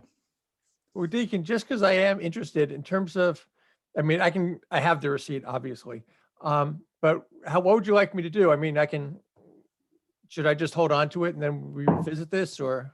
Well, I think we should, I think that there needs to be some more discussion about this. I'm not expecting it now. I'm just sort of curious, like, I'll just hang out and we'll revisit it down the road. I think so, because this is, I mean, I don't know, I may have to do it too. I'm not looking forward to spending $500 for a proposal that's a mile from my house. Right. Well, should we include this in our budget? I mean, Donna seems to think we can do it, that we don't have to go and ask, that we can do it. And if that's still her opinion and we get it in our budget, then we can do that for members. Does that count as legal fees? Professional fees. What was it? Professional fees? Yeah. Yeah. So, Well, so if the FinCom and whatnot approve it, then we can have it in our budget and just have a little extra, maybe $1,000 extra in case we need to do that.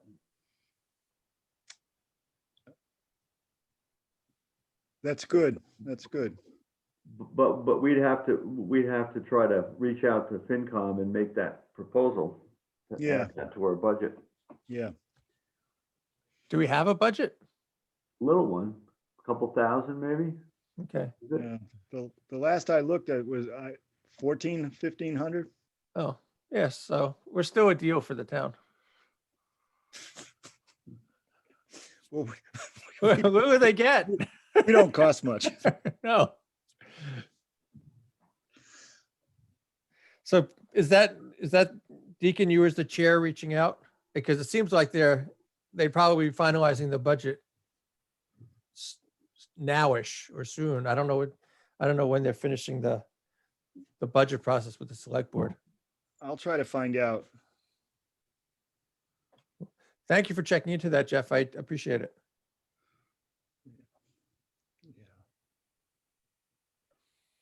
Okay. Shall we move on to the Historical Commission meeting with Senator Comerford? Sure. So I said I would report. I think I'm glad Miriam's here. She can probably fill in some stuff, but there was a meeting last week, I guess it was with Senator Comerford and then two of her staff people. Miriam and Henry were there from the Historical Commission, and then there were two people from Northfield. One was on the planning board and one was on the Historical Commission. Two of them were on the Historical Commission. Okay. And they're dealing with I don't know if they have the special permit already, but they're dealing with the solar project as well. Mostly I went, as I mentioned to Deacon, just to sort of be ears to see if there's something that was helpful. A lot of the conversation was about the federal rule section 106 and if it gets triggered. And the whole idea is it's a Department of Interior regulation that if certain, Miriam's going to say this better than me, but if a certain things get triggered transactionally at the federal level, then there's a highly regulated process for engaging Native peoples in terms of land acquisition. The one thing that, and so I think the discussion with Senator Comerford was having her office do research to figure out if there was any state connection. And the one thing I took away, and then Miriam can fill in whatever I missed, is that the Rotary in Northampton that's been in the press recently, that triggered a section 106. And that was, it's a DOT project, but it was federal funded.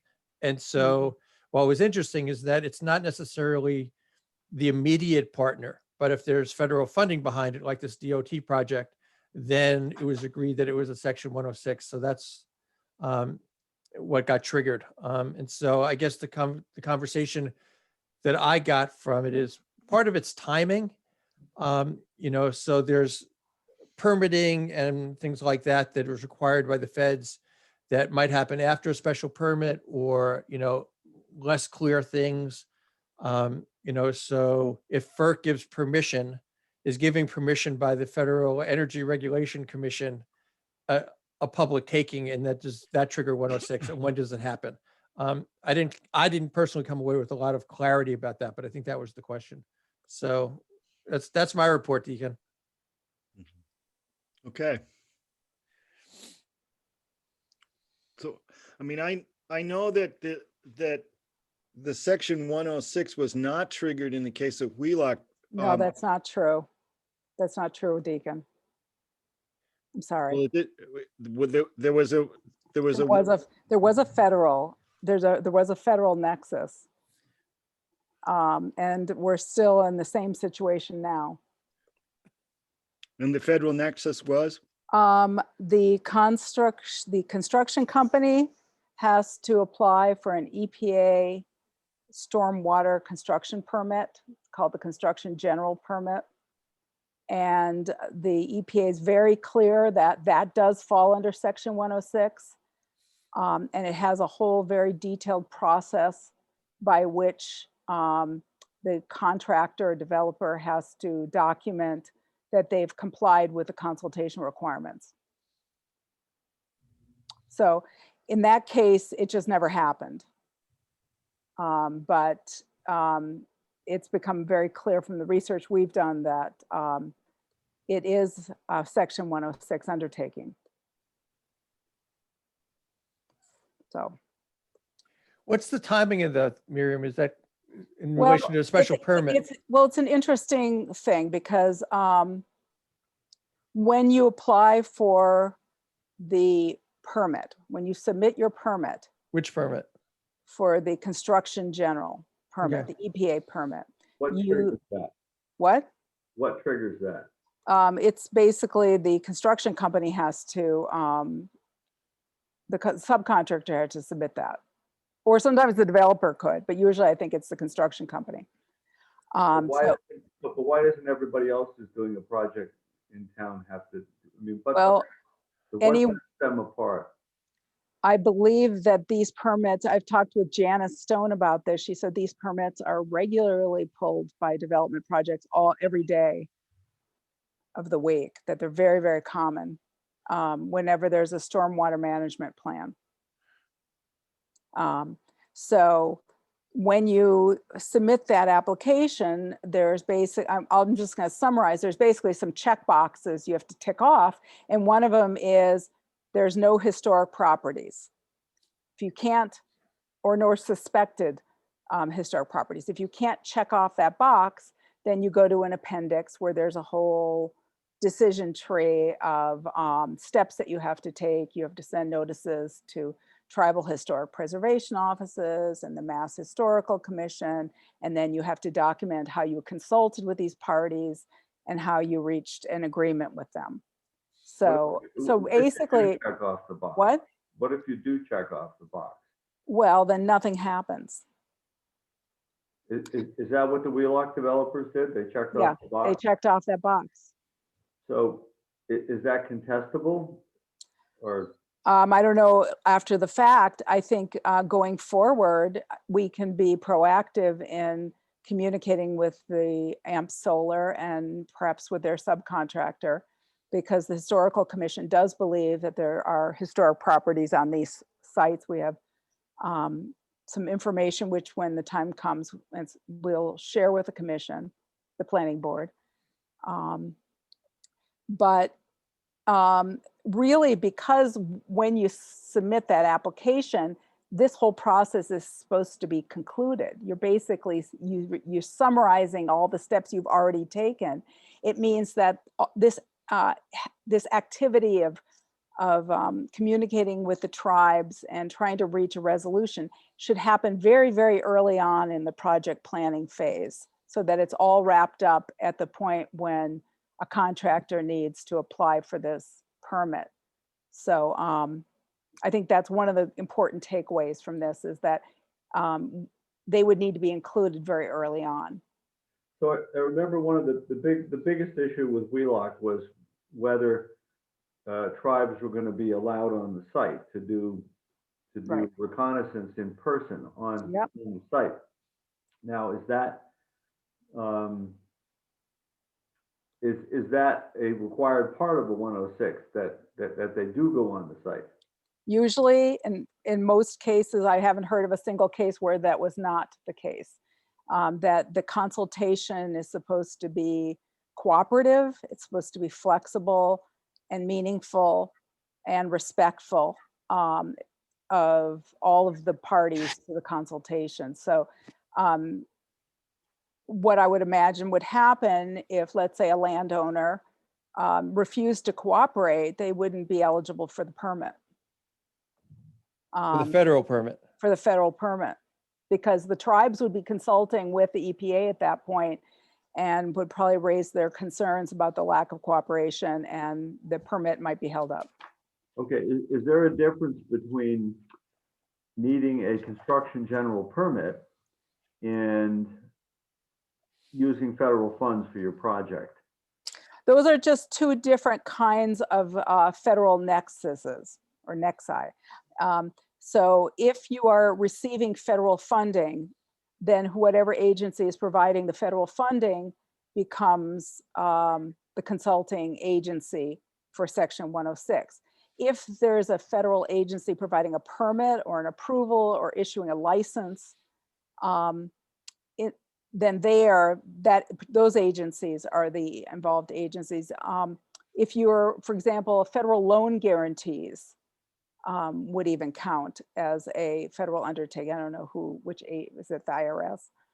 I don't know who handles federal loan Commerce or guarantees. something. Commerce. The other federal undertaking, which could be another, you can have multiple federal agencies involved in a Section 106. And sometimes when that happens, the agencies work out amongst themselves who's going to be taking the lead. But if the solar projects involve any direct work within wetlands, then they fall under the jurisdiction of the Army Corps of Engineers. And there's an Army Corps of Engineers general permit required for that in addition to the state permits. And the local permitting. So if they were proposing to do direct work in a resource area for some reason, let's say needed an access road and had to go through some wetlands, then Army Corps of Engineers would be also involved as a federal undertaking. And they also have a whole process that's very clearly delineated. We're going to provide all of the guidelines to the planning board. We've been doing research on this, so when the time comes, we'll give you all the information you need. But it's very clear. Miriam, Now, can I ask you two are- questions? Yeah. Just one last question. Are you going to want us to do something, or are you going to want the applicant to do something? Oh, we definitely want you to do something. Okay, it would be helpful to know just what. Oh, we're definitely going to share all that with you. We're preparing some written guidance and recommendations for the planning board. And I guess I don't feel like we're ready. I'm sure Henry would agree with me. We're not really ready for prime time. We're working on this. But the solar, there's kind of two processes. There's the kind of this federal 106 process. And then there's what process should go along with the solar zoning bylaw. There's all these documentation that the applicants have to submit, but we will probably come up with some recommendations for how you might spell out a process. So Miriam, on that, I guess I had two questions. Maybe this document will include it, but But it's good we're having this discussion, because now it'll give me an idea of what to put in the report. Well, so while you're talking, I was looking at the zoning bylaw, and there's two places I have questions. So one is you're just talking about the required documentation, Yeah. and G is utility notification. And there's I just read it, but it's basically sign off evidence that utility company basically it's approval to tie into the grid. Yeah, the interconnection agreement. So is that's National Grid, or is there a FERC thing, or ISO New England. so is that a federal undertaking or unclear? It's really unclear. It could be. It's a gray area. Okay. That's one of the reasons why we had reached out to Joe Comerford's office for some clarification, because trying to wade through what's available online at ISO New England or National Grid or the DOER website is like wading through mud. I mean, there's just very limited information. Okay, and then the second question, which is just in, so 8.10-3, it says general requirements. And listening to you speak, it seems like that the first sentence is really relevant to what you're talking about, where it says, the construction and operation of all ground-mounted solar installations shall be consistent with all applicable local, state, and federal requirements. So it sounds like if these things are required by the feds, that before we would even consider a special permit, we would if we had our act together, we could require proof that they were in compliance with requirements as we understood them. Is that? Michael, could you give the section? Sorry, Miriam, sorry to interrupt you. Michael, could you just give the section of the bylaw again for the minutes? Sure. 810-3, general requirements. It's A. 810-3A. So is that? Well, that's the position that the Historical Commission is taking, that this is a federal law. It's mandatory that you comply if you're going to be benefiting from federal funding or federal decision making. You're obviously not beholden to this process if you're not dependent on anything from the federal government. But if you are, then this is the way of the world with the federal government. So if we know that something exists and we ask them if they're in compliance, then they have to be able to Right. deliver it. Right. Okay. So, I mean, if Okay. they know that something exists, and then, for example, hypothetically, they say there's no there, we disagree, or we're not going to let you look at things, or we're going to, do whatever we're going to do. then they would be not cooperating with that federal process. And- So I don't see the planning board as a board that necessarily has to thoroughly acquaint itself with every federal requirement and go I don't through think we can. go through a checklist. I see that if opponents to projects or the historic commission or some other body or individual believes that they're not in compliance with the federal requirements, they can point that out to us.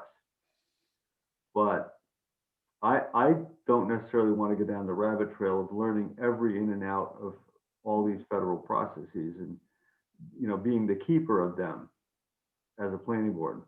Well, that's kind of the role that we can play as the historical commission, because we've been doing a very deep dive into this, and we can, you know, make recommendations Okay. about what would be appropriate steps. I guess, Henry, are you there?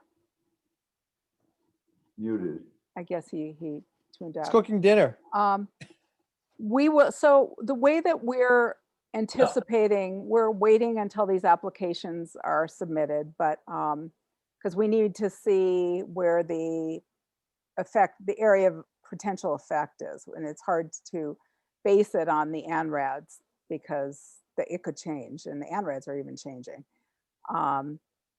But once the special permit applications have been submitted, what we were planning on doing is really presenting the planning board with two things. One is kind of a policy document with some of the guidance and interpretation about these laws. And then one would be a more specific, property specific recommendations about what we would hope would be addressed. And I guess in the interest of transparency, I think it's fair to say this at this point, that we are working with a federal tribe, a federally recognized tribe, and they have expressed an interest. They've looked at some data that was given to them by some other researchers, not by us, from these tracts of land, and they have expressed an interest in these properties and what they've seen so far. And they're interested in consulting with us, and they're interested in consulting with the planning board. But Miriam, you said these laws, some of these laws kick in only if the applicant is getting some benefit from the federal government? Yes, the and- section 106. Okay.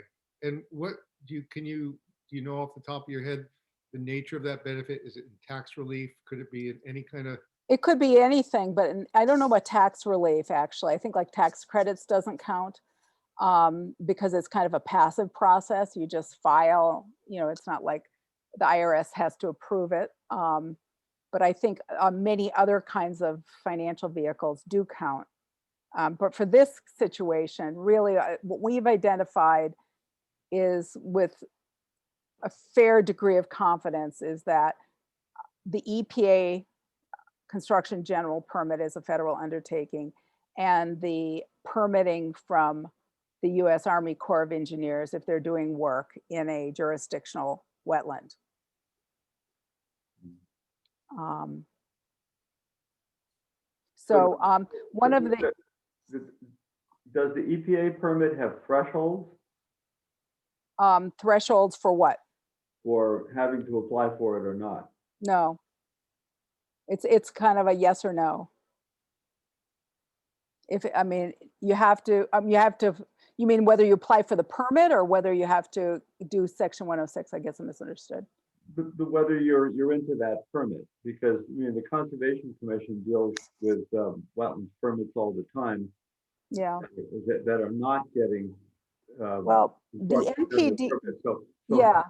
How do you know you have to have them? Well, I know we had to have it with a Wheelock tract because if you go back in time to the original notice of intent application, they said on their form that they needed it. So that was there.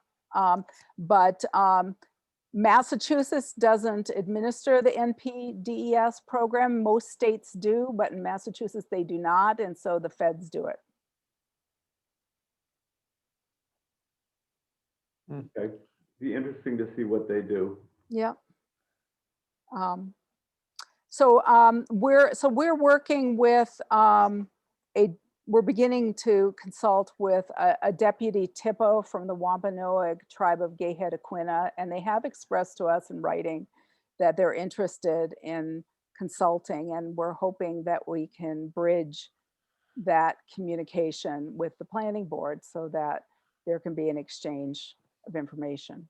Miriam, would you spell that name of the tribe? Yeah, Wampanoag Do you mind tribe. spelling it? Wampanoag,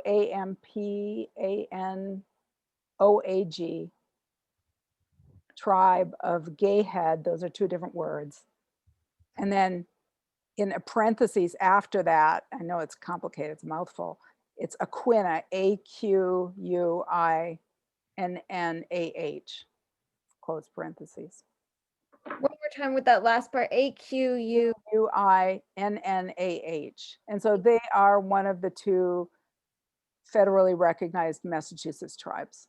This is different from the other person that was last time around, right? Yeah, Different tribe? that was the Narragansett tribe in Rhode Island.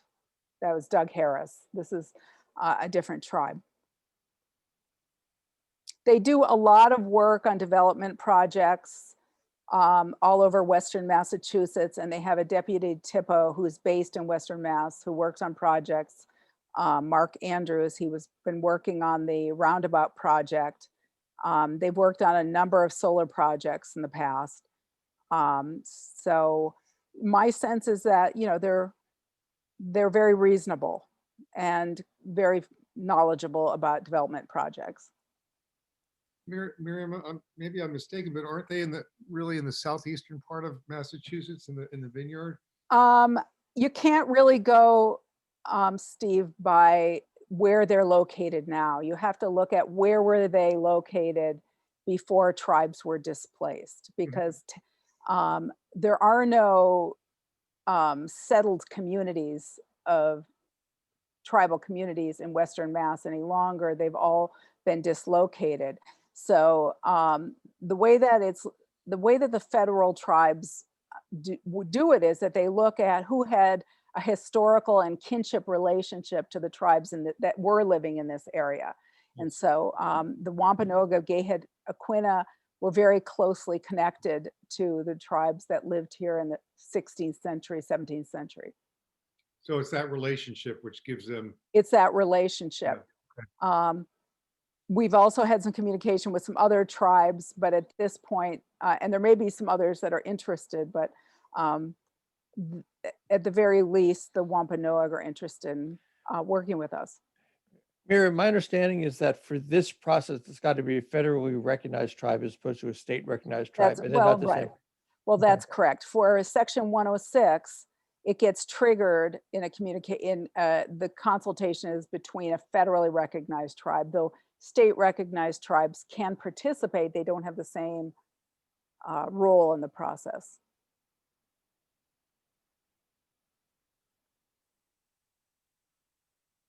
And, you know, one of the ways to think about this is that, you know, you guys we've got this solar zoning bylaw that has these provisions that an applicant needs to send notification to various tribes. That's one of the provisions for documentation requirements in the bylaw. So the question then is, well, then what? Then what do you do with that? What are they supposed to do with that? So that's where I guess we're hoping to be able to provide some guidance about a process so that, you know, it isn't just a meaningless postal activity. I think it's going, based on advice from our town council, I think they either have to have requirements under 106 or not, because our town council discouraged us, said we couldn't bring in a third-party regulatory agency and base our decision on what that third-party regulatory agency concluded. That was beyond our authority. We have our own regulatory powers. And if our bylaw says they have to comply with federal law, and we have evidence that they have not, well, that's one thing. But I don't think for our own purposes, we can require a 106 type review and insist on it if it's not otherwise required by the federal government. I mean, Yeah. I think Well, that, I mean, that was clear from last time, I think. I think one of the things that needs to get fleshed out is that the bylaw indicates that the developer needs to submit a mitigation plan if there are any historic properties in the area of potential effect. But the question is then, how do you evaluate that mitigation plan? How do you determine whether it's complete or not? What process would you use to evaluate it or to examine how they arrived at it? Because it's in the bylaw that you're requiring it. So is that what you're going to sort of help suggest? Well, that's where we want to provide some guidance, but I think that, you know, it's something for you as the permitting body to think about, because you have it in your bylaw, and clearly, you know, if it's required, then there should be some criteria for evaluating it, whether they've met the requirement or not.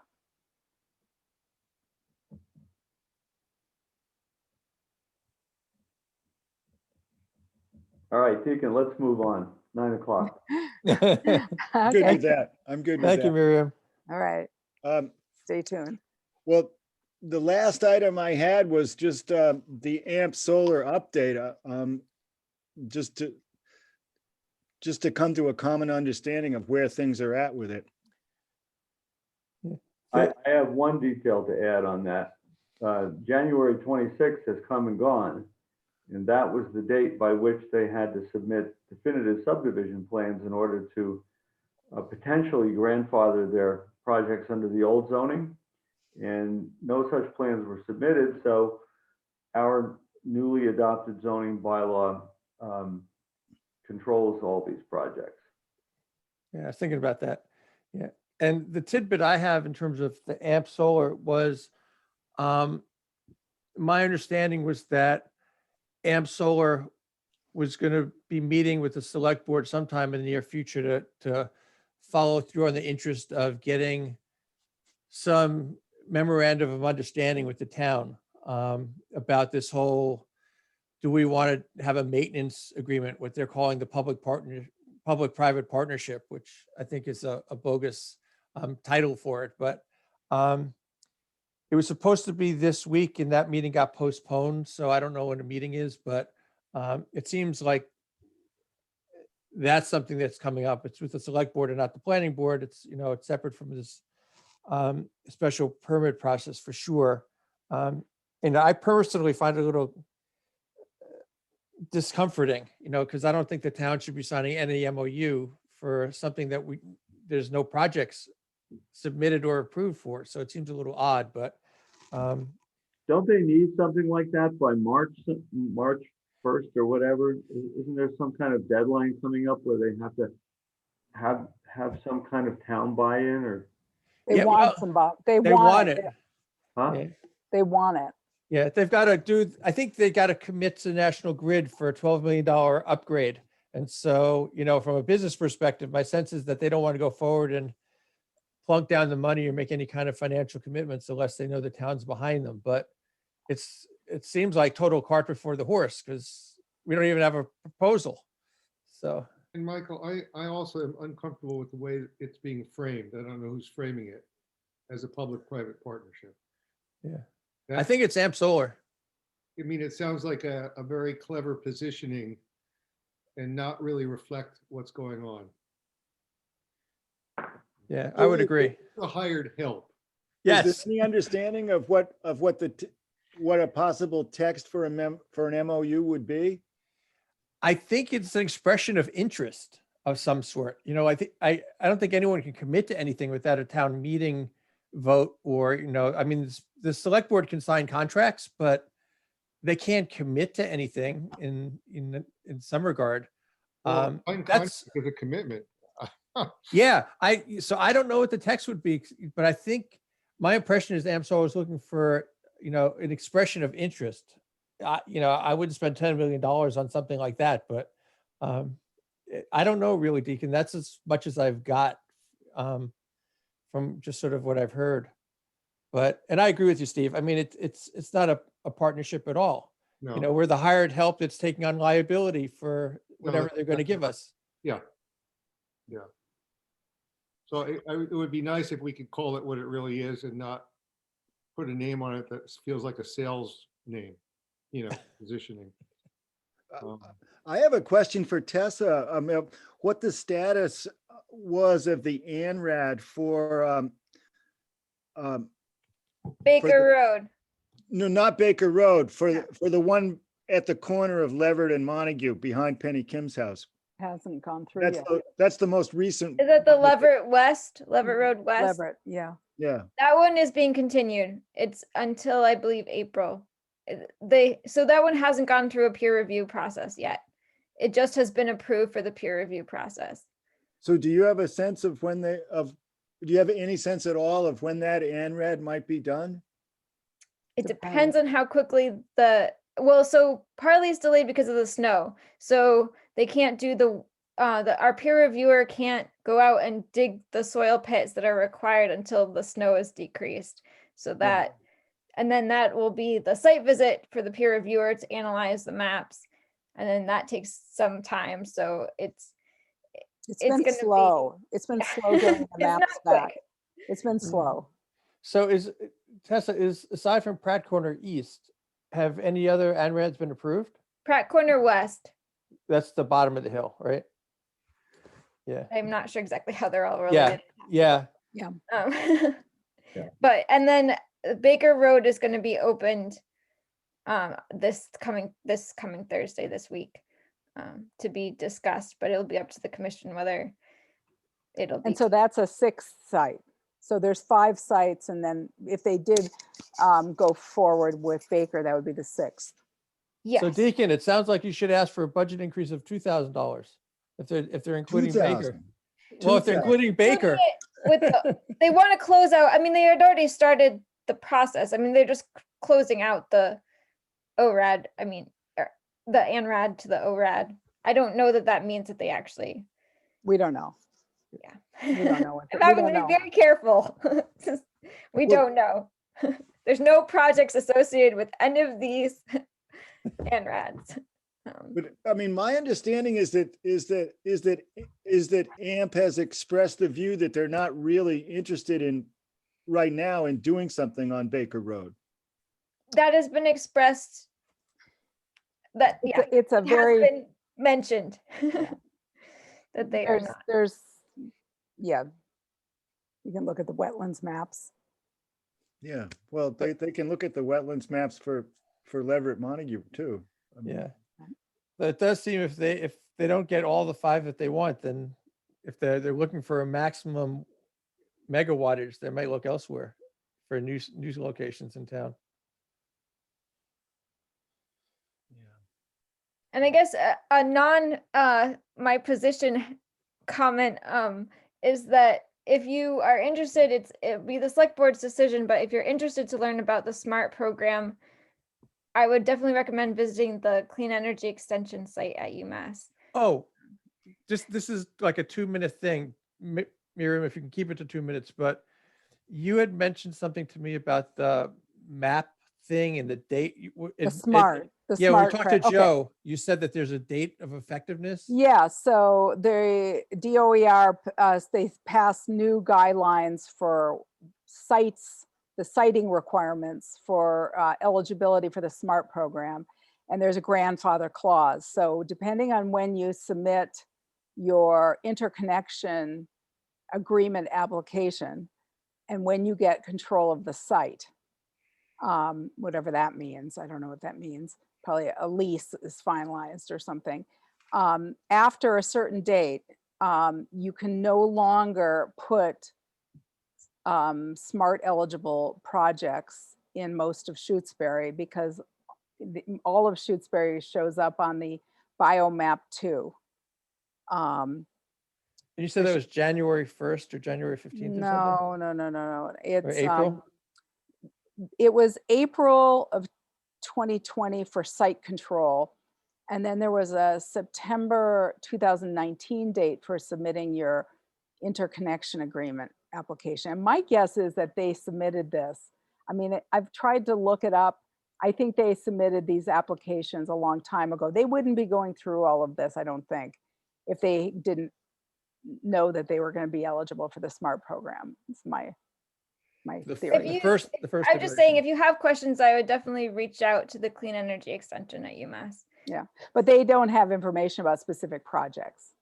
No, just a generic information about how the SMART program works. And in fact, nobody has information. I contacted DOER and they weren't able to elucidate anything. Thank you. So, Because certain categories exempt them from the biomap 2 requirement. Oh, but not, that involves like agriculture, right? I would have Yeah. to, my sister works for Clean Energy. Yeah. So, but she doesn't get money from me saying that from the website. So it's not a conflict of interest. But there's certain categories of projects don't negate the biomap 2 requirement. But I'm not sure if this would apply or not. Are we ready to wrap up? I am. Okay. Do I hear a motion to adjourn? I'll move to adjourn. Second, Second. Who was the second? Who got there first? Murphy got it. Okay. Thank you. Okay, any discussion? All in favor? Take care, aye. Don't you have to do the roll call? I'll call the roll. Michael, Aye. Robert, Aye. Steve, Aye. Nathan, Aye. Linda, Nay, I mean, aye. Jeff, You must be having fun. Aye. and I'm an I. Thank you. Cool. Thank you all. Have a good night. Good night, all. Aye. Good night.